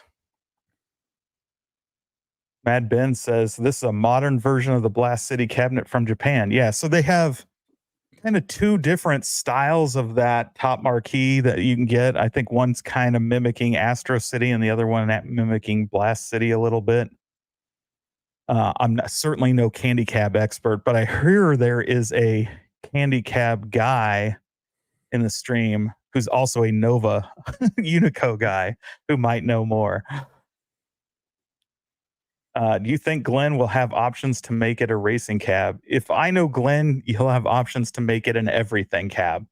So if you guys didn't catch his stream, it was the week before last. So not this Friday, but the Friday before.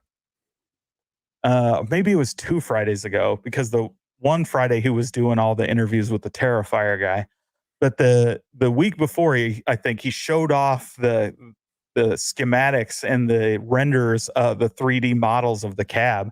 Really interesting. Had the shelves for storing different control panels and things like that. So you better believe, Glenn's going to go hard in giving us options from flight sticks to, steering wheels to spinners, all those things. Hopefully send in light guns, right? Obviously he has one of those that he's produced. So I can imagine there's going to be a whole lot of options for control panels and add-ons for Glenn's Build-A-Cade. That is the beauty of what he is doing. If he keeps those control panels modular, you'll be able to hopefully get a control panel that mimics whatever game you want to play, and then you can slap the skins on it. Similar to what he does with the Build-A-Cade. He does very similar things with the smaller Build-A-Cade, which I think is still on sale if you guys are interested. $50, I believe, to get a Build-A-Cade. So the 1/6 scale. He give you a little version of what is coming. And Fox says, yeah, it's Sega Astro City and Astro City 2 design. The Swiss Army Knife Club. Indeed. Yeah, and Glenn's going to have the rotation in there. You saw that they showed that it's going to have the spinning mechanism to go from widescreen or, horizontal to vertical. So again, versatility. I'll be interested to see how you do your own marquee. Is that automatic, or do you have to manually do it? Like his goal was to have it fully automated. You basically hit like a button. Then Glenn, I want you to do this for me. If you watch the replay, you're here live and in the building. I want you to make the transformer sound when you do it. So it goes bump, bump, bump, and then it transforms into the vertical screen. Why not you gotta the Wheel do it, of man. Fortune You gotta one? do it. Yeah, like, no, make them. The only problem I see with the mechanical one like that is the bezel art, right? Like, are you going to have the bezel art turn, or are you going to put like a plexi in front of that has your bezel art so that it can still turn underneath but then sits up? So I'm curious what that will do for your artwork, but we'll wait and see as we get closer to him showing us final renders and things like that. Biggie does not think that the Nova Blast is for him, and interested to see what people do with theirs. Absolutely, I can't wait to get one, but I will be long after other people. So really looking forward to Fox and P Dubs and everybody else that ordered one. Assuming here Fox is did order one, which I'm pretty sure he did, but He did. I don't want to spend his money. Like we'll have P Dub spend Biggie's money, but I'm not going to spend Fox's money. That's funny. So, that was the big news. It's finally shipping. People are finally getting them after that long wait. So I'm pretty excited. 19-inch isn't big enough, especially if it weighs as much as it might be. Nova Blast is far superior to the polyamorous Cade. Yes. Yeah, Carlo, that Polycade. Uh-oh. What's this? Well, about that Polycade. Oh man, I don't know how that got a reputation of being some kind of first class upscale home arcade. That thing was junk.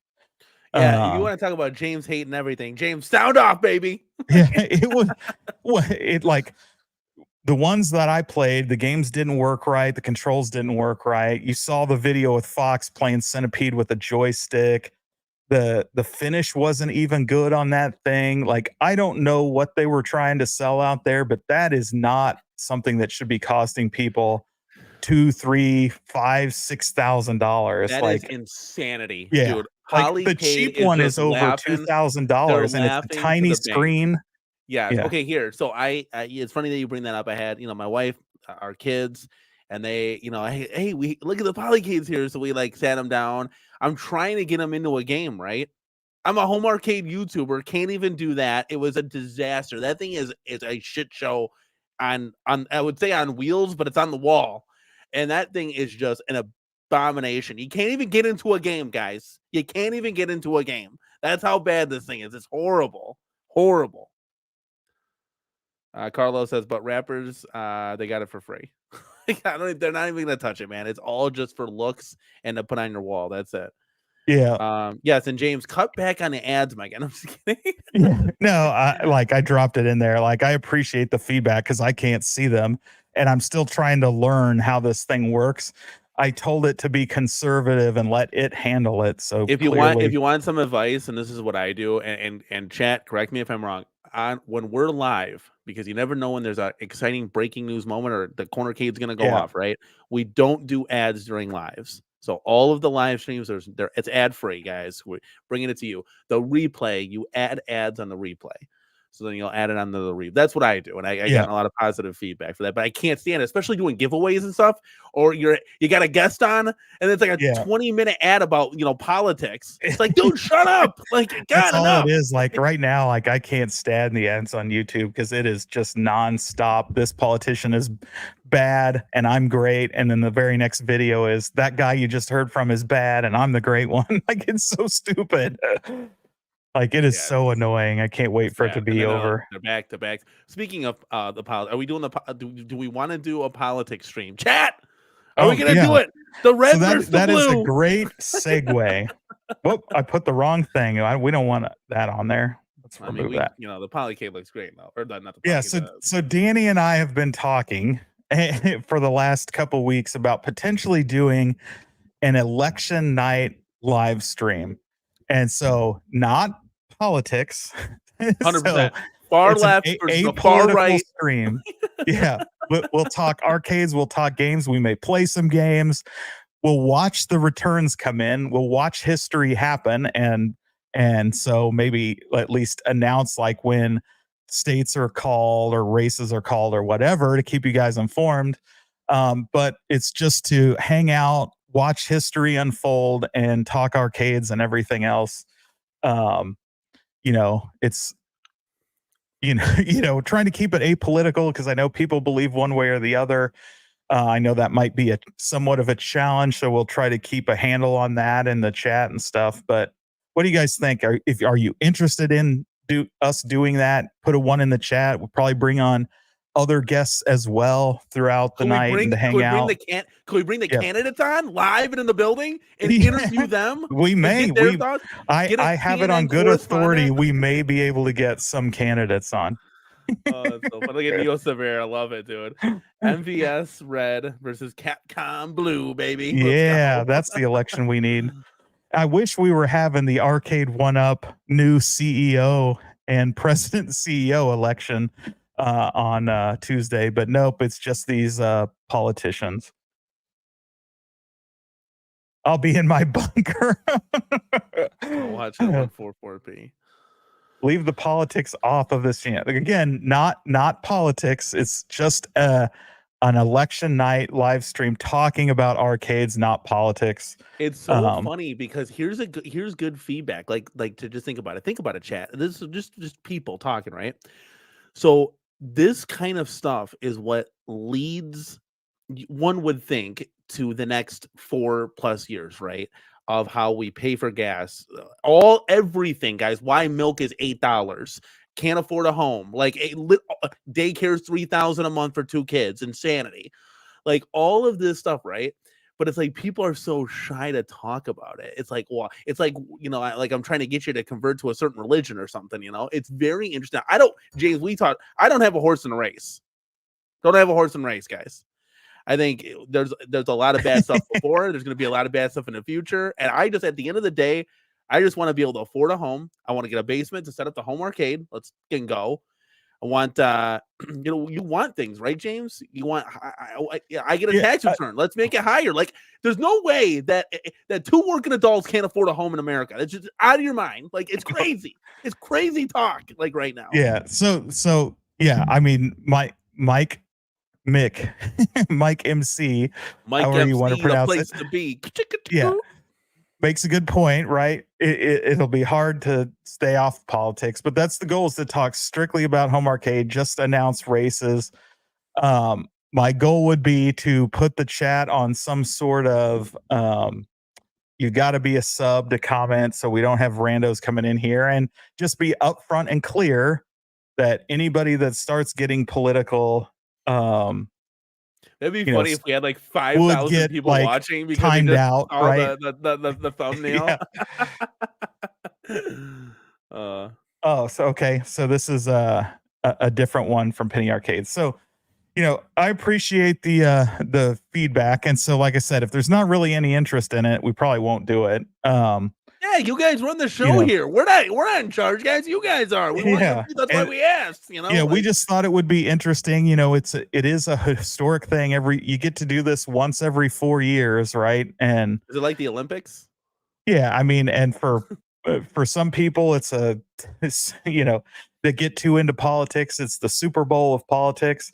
But if we're just you know, talking arcade stuff and hanging out, and you know, we thought maybe that, you know, just talking arcades and playing games and then just giving updates, you know, you get a little of both watching it come in, a little break from all the stuff. I said when you tune into the corner, Cade, it's like your way to get away from life. And yeah, maybe you're right. Maybe we don't do it, but like it's a way to get, you know, you had a bad day at work. Tune into the corner, Cade, for an hour. You know, life's beating you while you're down. You're happy. You're in your home arcade retro game playing. You're happy.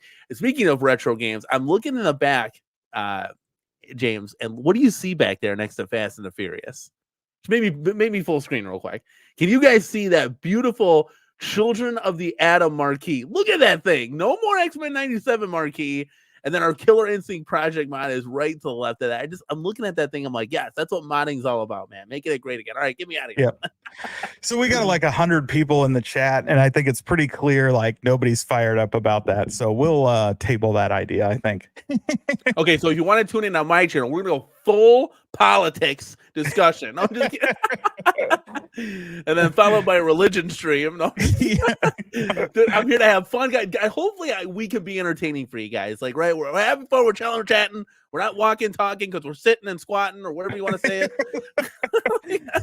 I don't want to see that stream either. No sitting and squatting streams. I came on here, James, when I heard about this claw crap, I was just like, oh my God, I got to get on here because this is just an abomination. Arcade1up pretty much just lied right to your face and said, hey, don't worry about it. Maybe it happened to our machine once, and well, we just came right zoomed in here. They said maybe it'll just blow away, and then we'll have this video just to make sure that everything's okie doke. Nobody is taking apart their arcade cabinet and calibrating the claw and crossing over the wires. It's not going to happen, guys. Yeah. They're going to return it, just flat out. I wouldn't do that. I wouldn't do that, guys. Like, my wife's not doing that for Mr. Face at 2 years old. She's not going to cross the wire. She's a mod goddess, I should say. She's not crossing the wires, doing up, up, down, down, left, left, right, right, holding the button down. Like, are you kidding me? It's it's like resetting the Roku TV on the remote. You're not doing that. You got to do this every time. Yeah. Oh yeah. I'm sorry, guys. Yeah. It's totally without rehashing the whole thing, right? We're now seeing numerous people with this problem of the claw machine stopping to lower. We've heard that some of the causes are it times out and goes to sleep and doesn't wake up. We know for a fact, at least on one of them, that the string gets pinched between other strings when it gets coiled up. And so there's definitely some mechanical issue tied to it, as well as a potential software issue. And it's not isolated. You got to think not a ton of people have these yet. And to have 4, 5, 6 people reporting the problem and at least one of them confirming the fix works for a couple days and then it breaks down again, it's problematic. And it's clear from, to recap what we talked about earlier, it's clear from the videos that they've done. One, they have a support video that they are able to just send people right away, which means they already recorded it and had it ready to go. And then 2, I mean, it's not like it's a high produced video by any means. You can see it over on that other video I did yesterday about it. But they did have one. And then 2, you can tell from the sizzle reel that I think that explains why the control panel was loose, in that they had been using the fix while filming the control panel or filming the sizzle reel, because they probably were having the issue repeatedly. That blows my mind. Yeah. And so that literally blows my that's mind. all hypothesis, but that would certainly explain why the control panel was so loose, right? Is that they didn't reinstall it after going through the little steps to if you are a home arcade company, okay, I'm gonna look right into the camera. If anybody is out there, they're an investor, they're a home arcade company, Arcade1up has stumbled its way through selling the 4th most units as far as gaming, right behind Nintendo, Sony, and Microsoft. I mean, anybody that's got any money to invest into a company that you could literally come out with any title at this point. If you came out with your own home arcade at it, let's just say a Street Fighter Third Strike, and it was done all properly, you would be the crown of home arcade just coming out. It is so easy to take this market by storm. You don't have to do any work. All you got to do is get the licenses. That's it. Yeah. I know that sounds like a lot, right? Well, then go for something small. Taito, they just hand those out like candy, right? Do something. Like, you could literally take it by storm, and you could literally make a ton of money. I'm dead serious. We are, as a community, clamoring for anything of note. And Arcade1up just continues to trip over their own feet, and they just don't care. Yeah, and it's gonna bite them in the tail at the end of the day. Yeah, I mean, it's clear they're being driven by financial decisions at this point, and like, again, I don't want to beat a dead horse because we've talked about this quite a bit.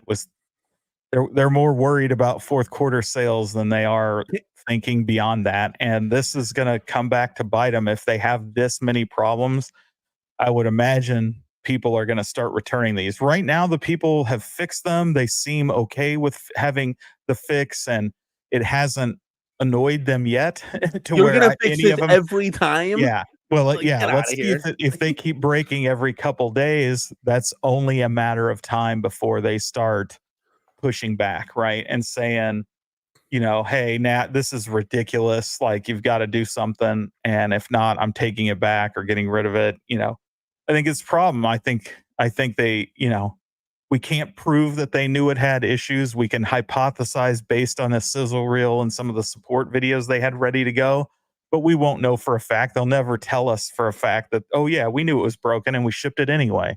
They're never Yeah, going to that's say that. I mean, Yeah. Arcade1up. This is Arcade1up, so they'll probably come out and say that in an Instagram video Yeah. that they do. Well, they don't But really talk to anybody anymore, so yeah, that's honestly, they're it's not going not. to say anything. But But we can. I think you know, could put 2 and 2 together. yeah, we hope it's anomaly.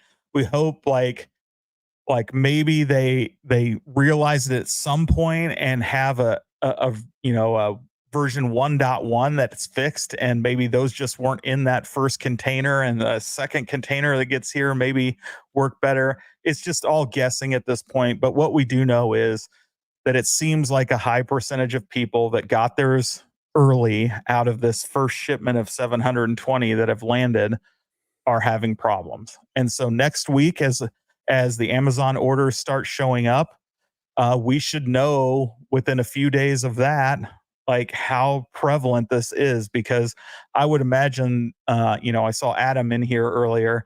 I'd imagine the Facebook group is going to explode with people, like, having the issue. Like I said, I'm just having that video out there. I'm getting a lot of people contacting me. I had the same problem. This happened.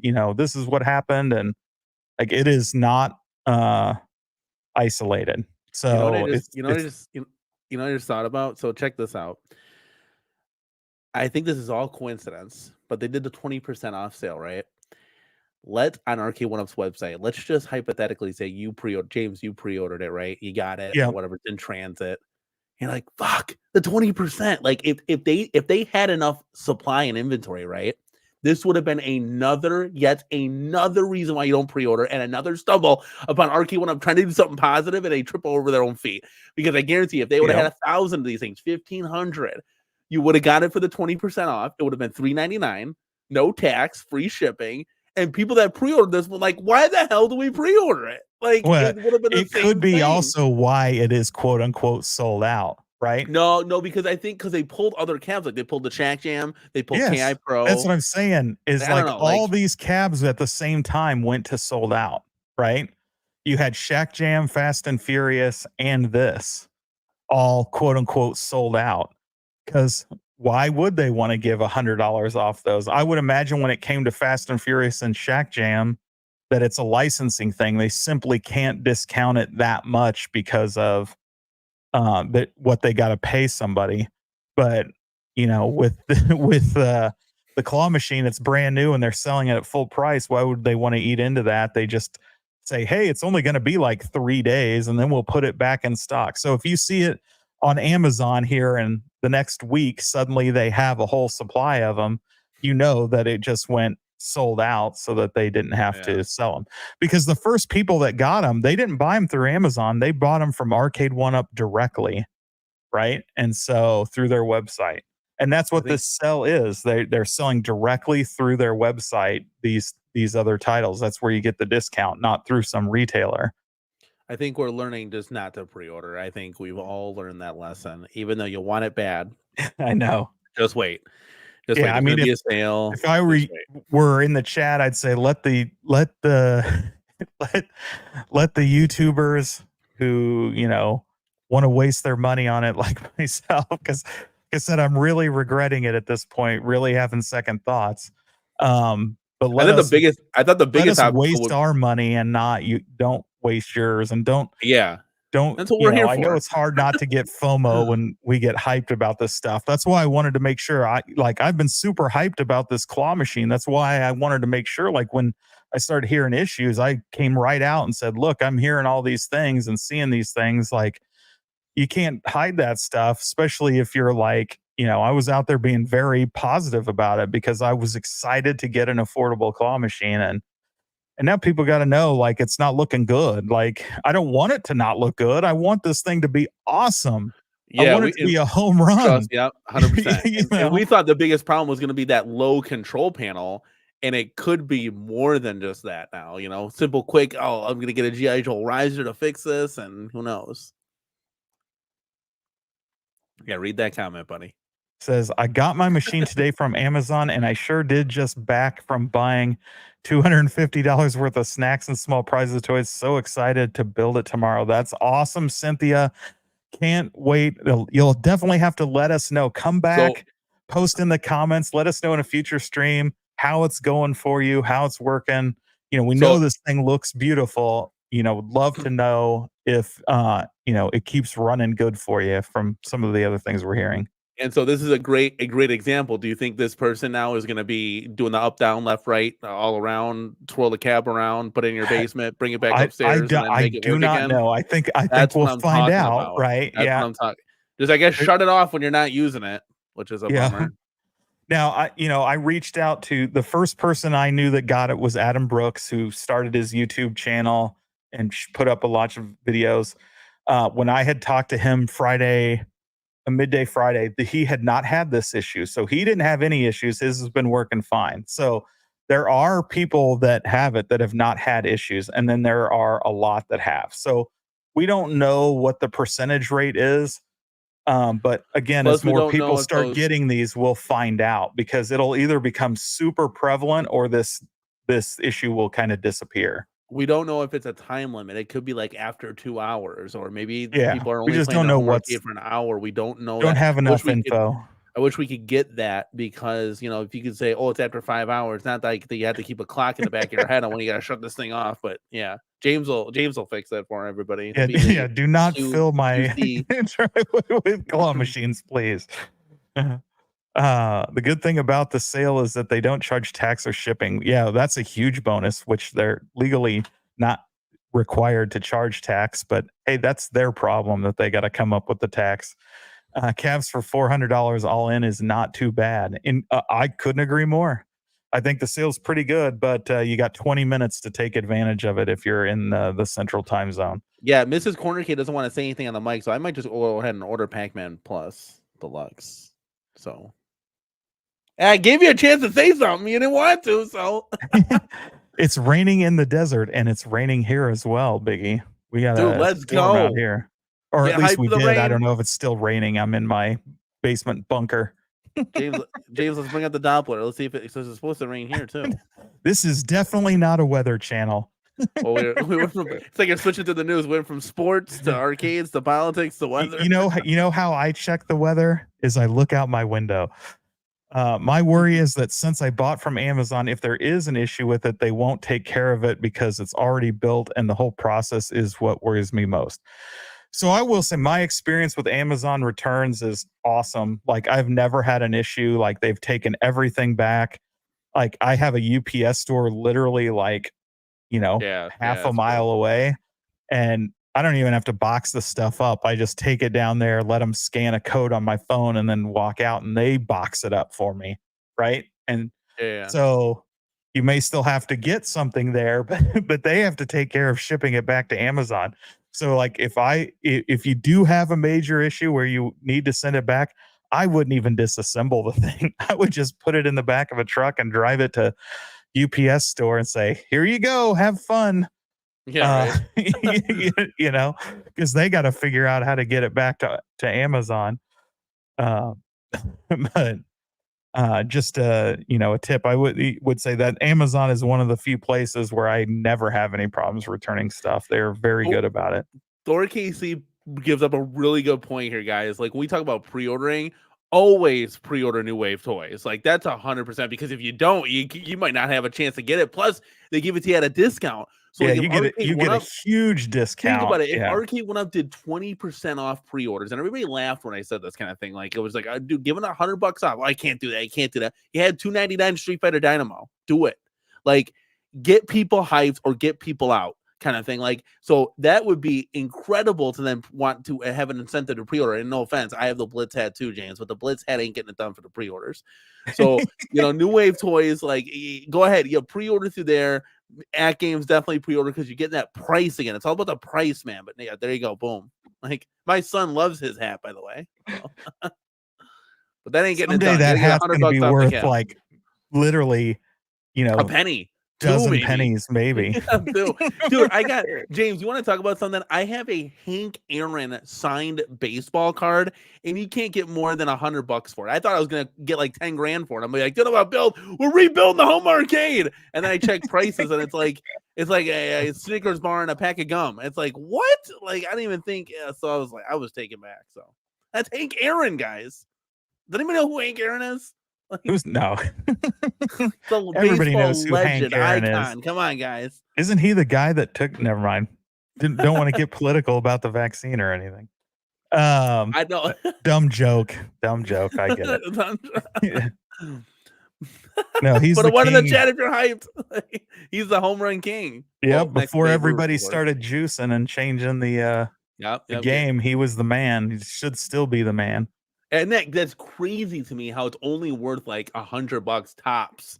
I'm like, well, how is that possible? He lived a very long time, right? And signed a lot of stuff. So it's probably a fairly common signature. But yeah, it should definitely be worth more. He's a legend, right? Yeah. He is the Hall of Famer. What else we got, buddy? Pete Rose. Well, I think that's probably it. I'm tapped out. We've been going over 2 hours.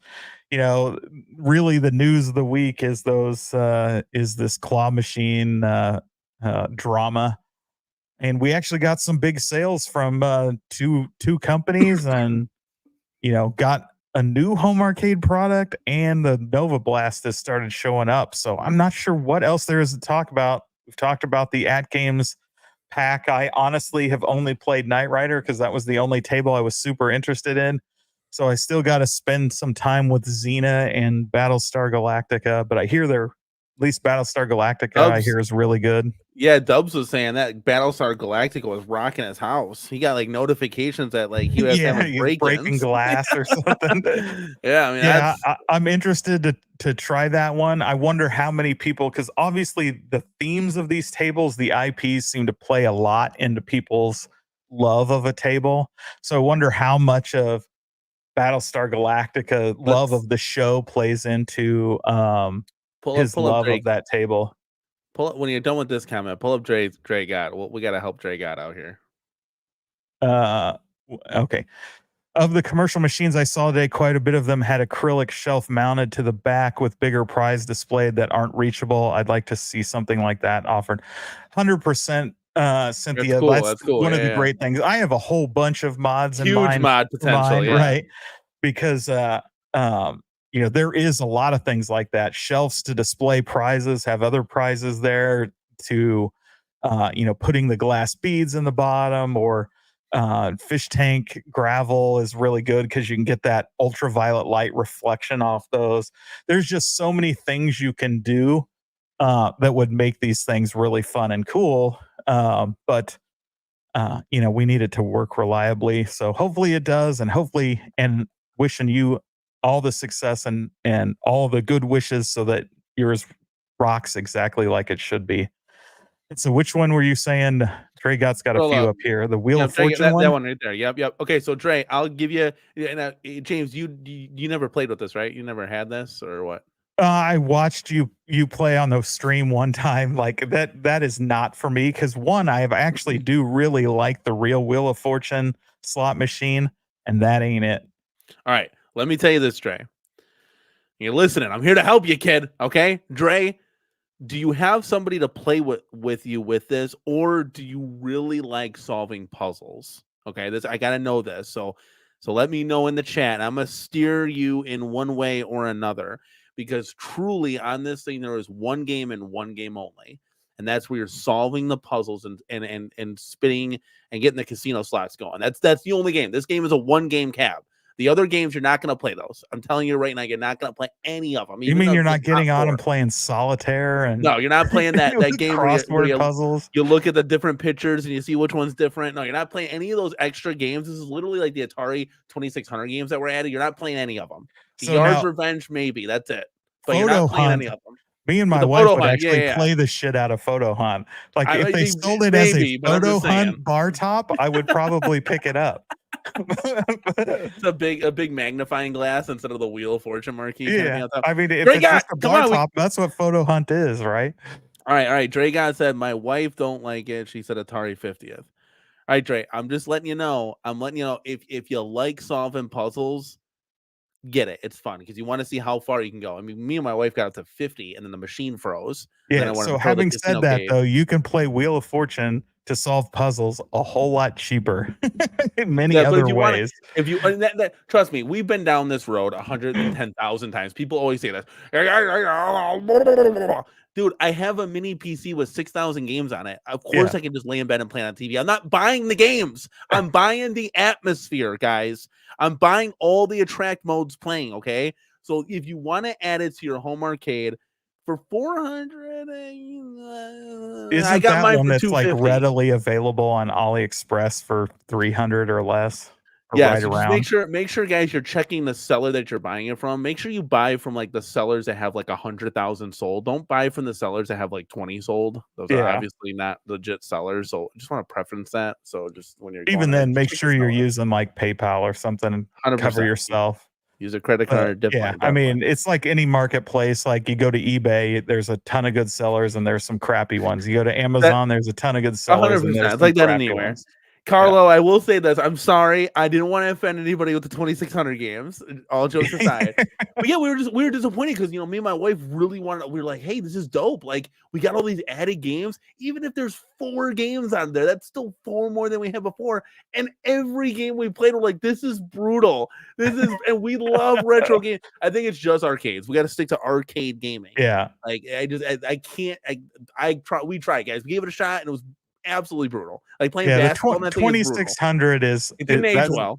that was my first console, obviously, but I was like a really little kid and By little, you were like 12 years old. certainly enjoyed playing it back then. But let's face it, they weren't great games. Like the ones that stood out to me were like Haunted House, right? You're those eyes, right? Dude, even that was the brutal. eyes I we played drop them in all. chat. Guys, You I know? played them all. And you know what's even more crazy, James? Says Arcade1up is done working with Atari or vice versa, however you want to say it. Yeah. This is the last Atari cab we're getting. So I actually might, and I don't want Mr. Corner Kid to side at me here, but we might actually bring it back at some point and maybe reskin it to something else. But I'm just throwing it out there. That means we're never gonna get to get our Crystal Castles cab. How cool that would have been at 3/4 Yeah. scale. Well, you'll have to get the New Wave Toys one and then just get a big magnifying glass. So Hey, you can what pretend if like it's full size. I was gonna say, what if we try? I mean, sure, you probably put a Geek Worm on it, but what if you took the New Wave Toys, you put it inside the cab, you HDMI'd it to it? Oh, Would you that work? totally could do that. That's honestly what Glenn was thinking about with his, like, wouldn't it be cool if you could stick your mini Build-A-Cade into your big Build-A-Cade and it's like a docking station? Yes. And that's what I'm talking about with the Nova Blast. That's what I want to do with the Nova Blast is I purposely bought the dock for my analog pocket for the Nova Blast because I want to install it, going to cut some of the metal out, install the dock in the Nova Blast so I can just sit my analog pocket on there and suddenly it turns into an analog pocket machine. Yeah, beautiful. Speaking of all this stuff, did we Evercade? Did we talk about the Evercade? Like Not at all? really. Are you hyped, Yeah. guys? Are you ready for some Evercade talk? Let me sum this up for you. Do not get that thing. That thing looks like crap. You're talking about the one that Street Michael Fighter, B yeah. and Metal G, the Crap. Alpha. Yeah, the Alpha. Crap. You think it's what's totally with- crap, huh? And what's with Metal Jesus just releasing this early? Like he's some big wig. Oh, I got 1 million subscribers. So the red carpet's for me. Like, champ, you put your pants on just like I do, all right? Period. You're a human on this planet breathing the same air. Doesn't make you special. You wait, get your ass in line, and wait for everybody else to release at the same time. Don't be that guy, right? James, I mean, right? Like, come on now. I wouldn't do it. If I had 1 million subscribers, you stick to the embargo, all right? That's my 2 cents. Well, But he said he got special permission, so no, you wait in line with everybody else, kid. Okay, how hard is it to hit the upload button when you schedule these things out anyways? I don't know, stupid. But you clearly get it because why? Because views, right? It's like, come on, dude. People were gonna watch you anyways. Got 1 million subs. Yeah, like what are you concerned about views for? Like, that's like a small channel like us, or something like that. Like, what? So, long and short, I mean, we get your thoughts. Like, real quick, I just think this thing is stupid. We had a counter Cade, an Arcade1up one, and BA Jam. Like, oh, this would be cool for the kids. They didn't even touch it. You can't play on the thing. The thing's too small. It's like it's cool for like maybe like a novelty to put like in a glass, shelf, like one of them IKEA adult shelves or whatever.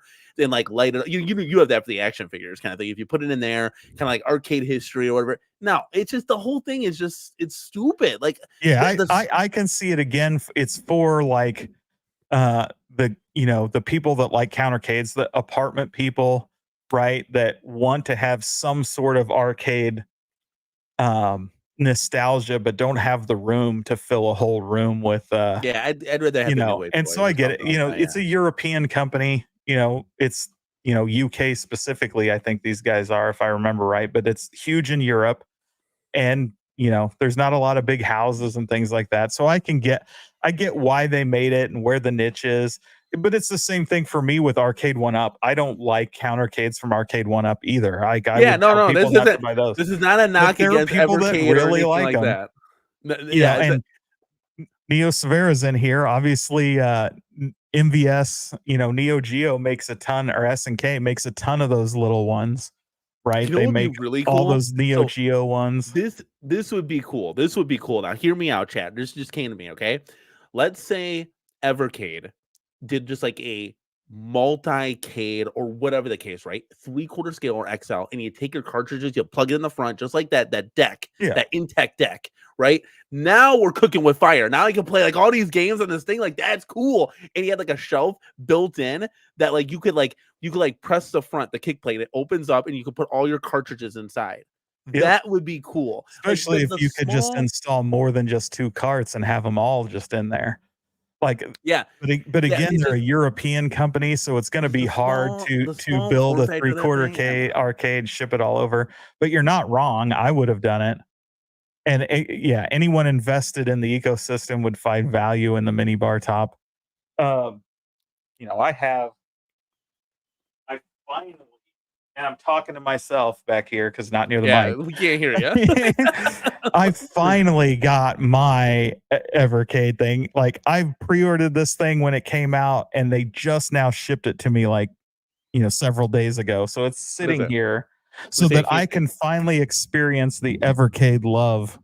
Because I don't have anything Evercade. It wasn't really in my wheelhouse, but when they came out with the new one, I was like, it's finally time to jump in. They're doing some bigger, better games, and that are more console based and make a little more sense for me to want to jump in, as opposed to if they're the arcade games they have, I'd rather play on the arcade.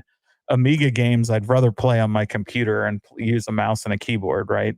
But it's to each their own. I'm sure there are it's a great system. So I'm excited. It's not for me. Like, again, and that's not. I'm not interested in the party case. I'm not interested in an Infinity game board. It's literally like 3/4 scale or out kind of thing. So Neo, I don't think there's any HDMI out on the Evercade Alphas. Yeah, and that's a licensing issue. Yeah. The USB ports, the controls may work, but you'd still have to play on that tiny screen.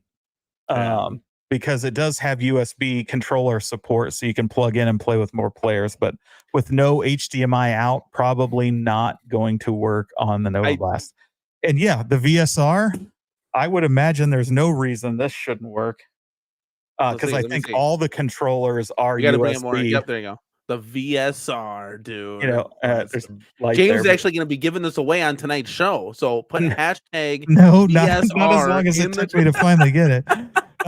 But there's no reason the VSR shouldn't work, other than it just depends on if it supports that 4.3 output. That was, I know, one of my big concerns with the Alpha and the dock is early on they were saying it wouldn't, but as you showed it, Neo, I think it works just fine. So really would be fun to play with.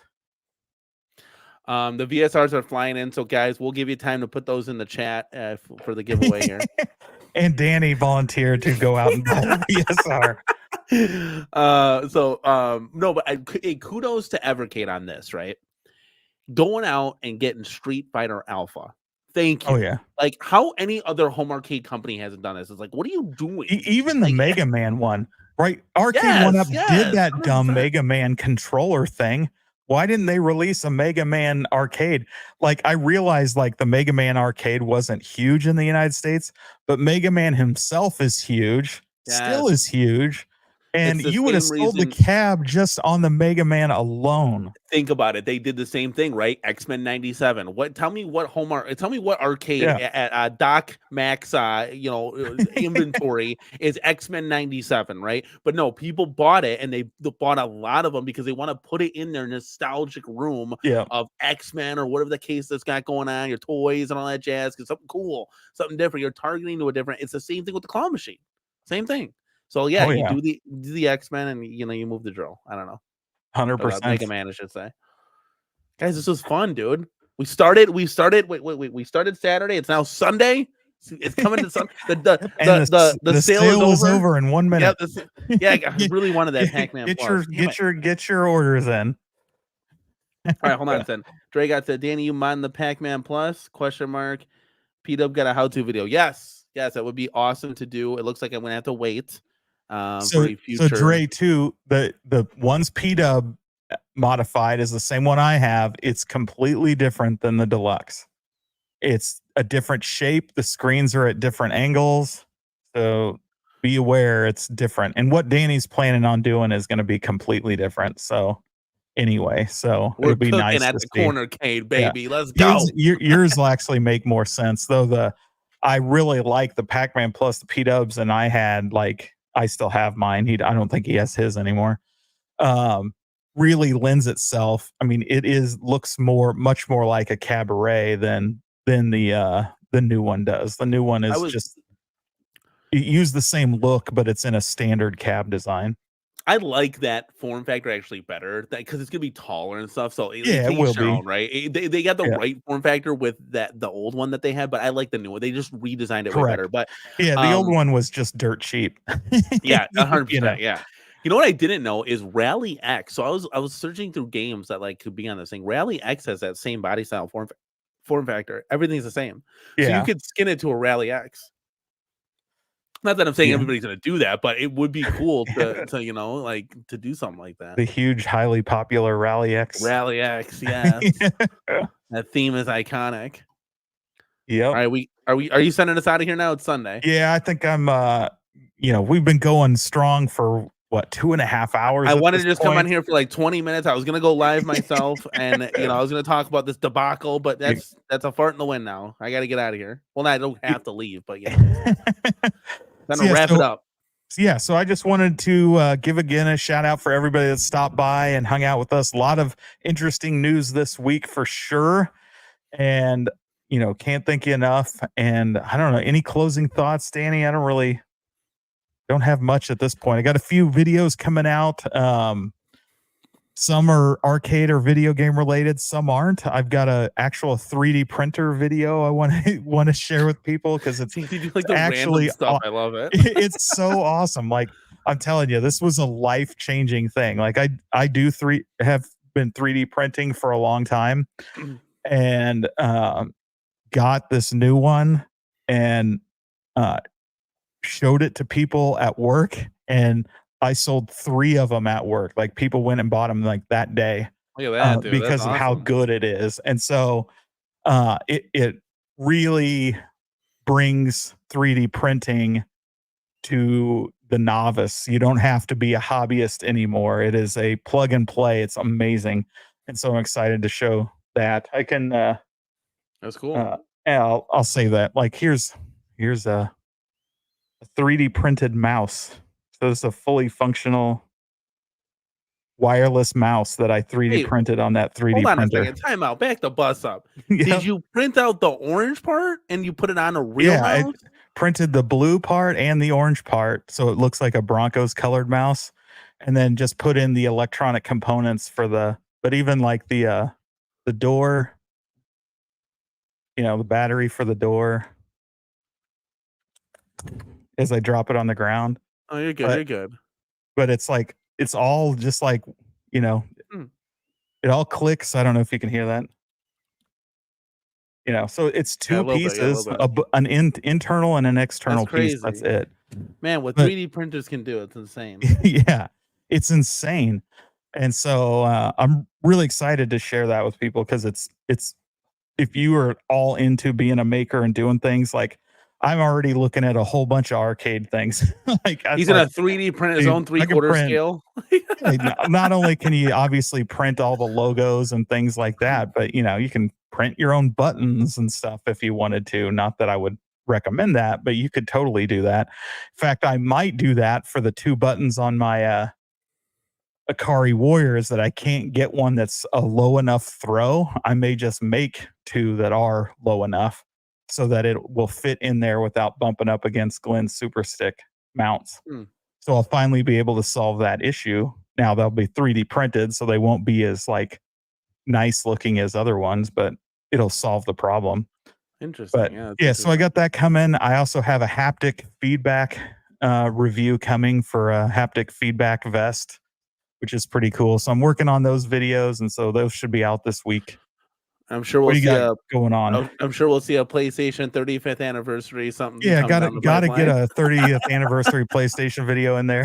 They're shipping this week out too, so you can pretty much count on it. Well, for the Pro is shipping this week, so I got count nothing. on an unboxing video when I get that. There you go. The great thing about me, for example, is I don't plan anything out. Like, you have a ton of content creators that have this like schedule. I'm literally day to day, and it's just like, hey, honey, you want to go live? And she might tell me, or whatever the case may be, let's make this video. Unless we have like a review or something coming out, I mean, obviously that's kind of planned. The next video, so I guess we do have something in the pipeline. It's Killer Instinct Deluxe, and I am very, very happy to share this because it's one of those cabs that, like, man, I'm gonna have to get rid of this thing. But then I said, wait a minute. There's Shinku Hadouken, and these cabs are very, very similar. So let's see if we can put these in that and see what happens. So we're just waiting on G.I. Joel right now. So when I got the risers from him, they're a little too short, and he needs to beef them up a little bit. So he's got to send me these like a custom inch riser for the riser, essentially, and then we can lay down the side art, and we are done. Then I just got to shoot some additional footage for that, chop it all together, and you guys, I'm gonna show you how. I mean, it's pretty easy, but I'm going to show you how to do your very own Killer Instinct Deluxe, which might then inspire you to do whatever cab you want to do because it's the same process for pretty much anything. You got to find one that's very similar, and boom, there you go. I mean, And you're just ripping the PCB out of your existing one and putting it in the new one. We just transferred all the guts to the encoder board, the PCB, the monitor, the bezel. We had a screen, we had the speaker grill covers.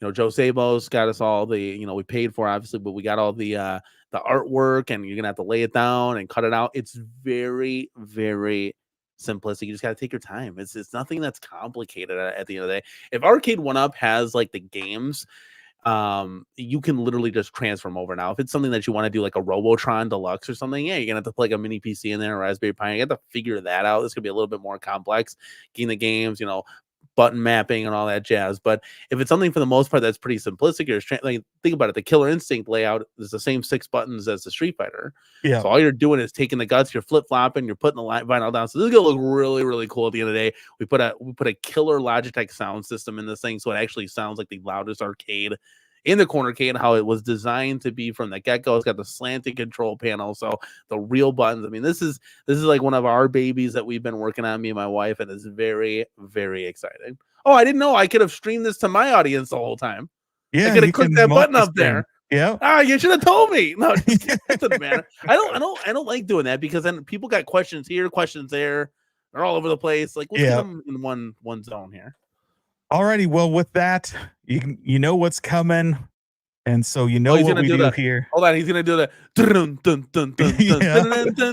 Danny's favorite part of the show when I leave. The jingle, it's great. So remember, again, thanks everybody for joining us, and remember, until next time, have fun.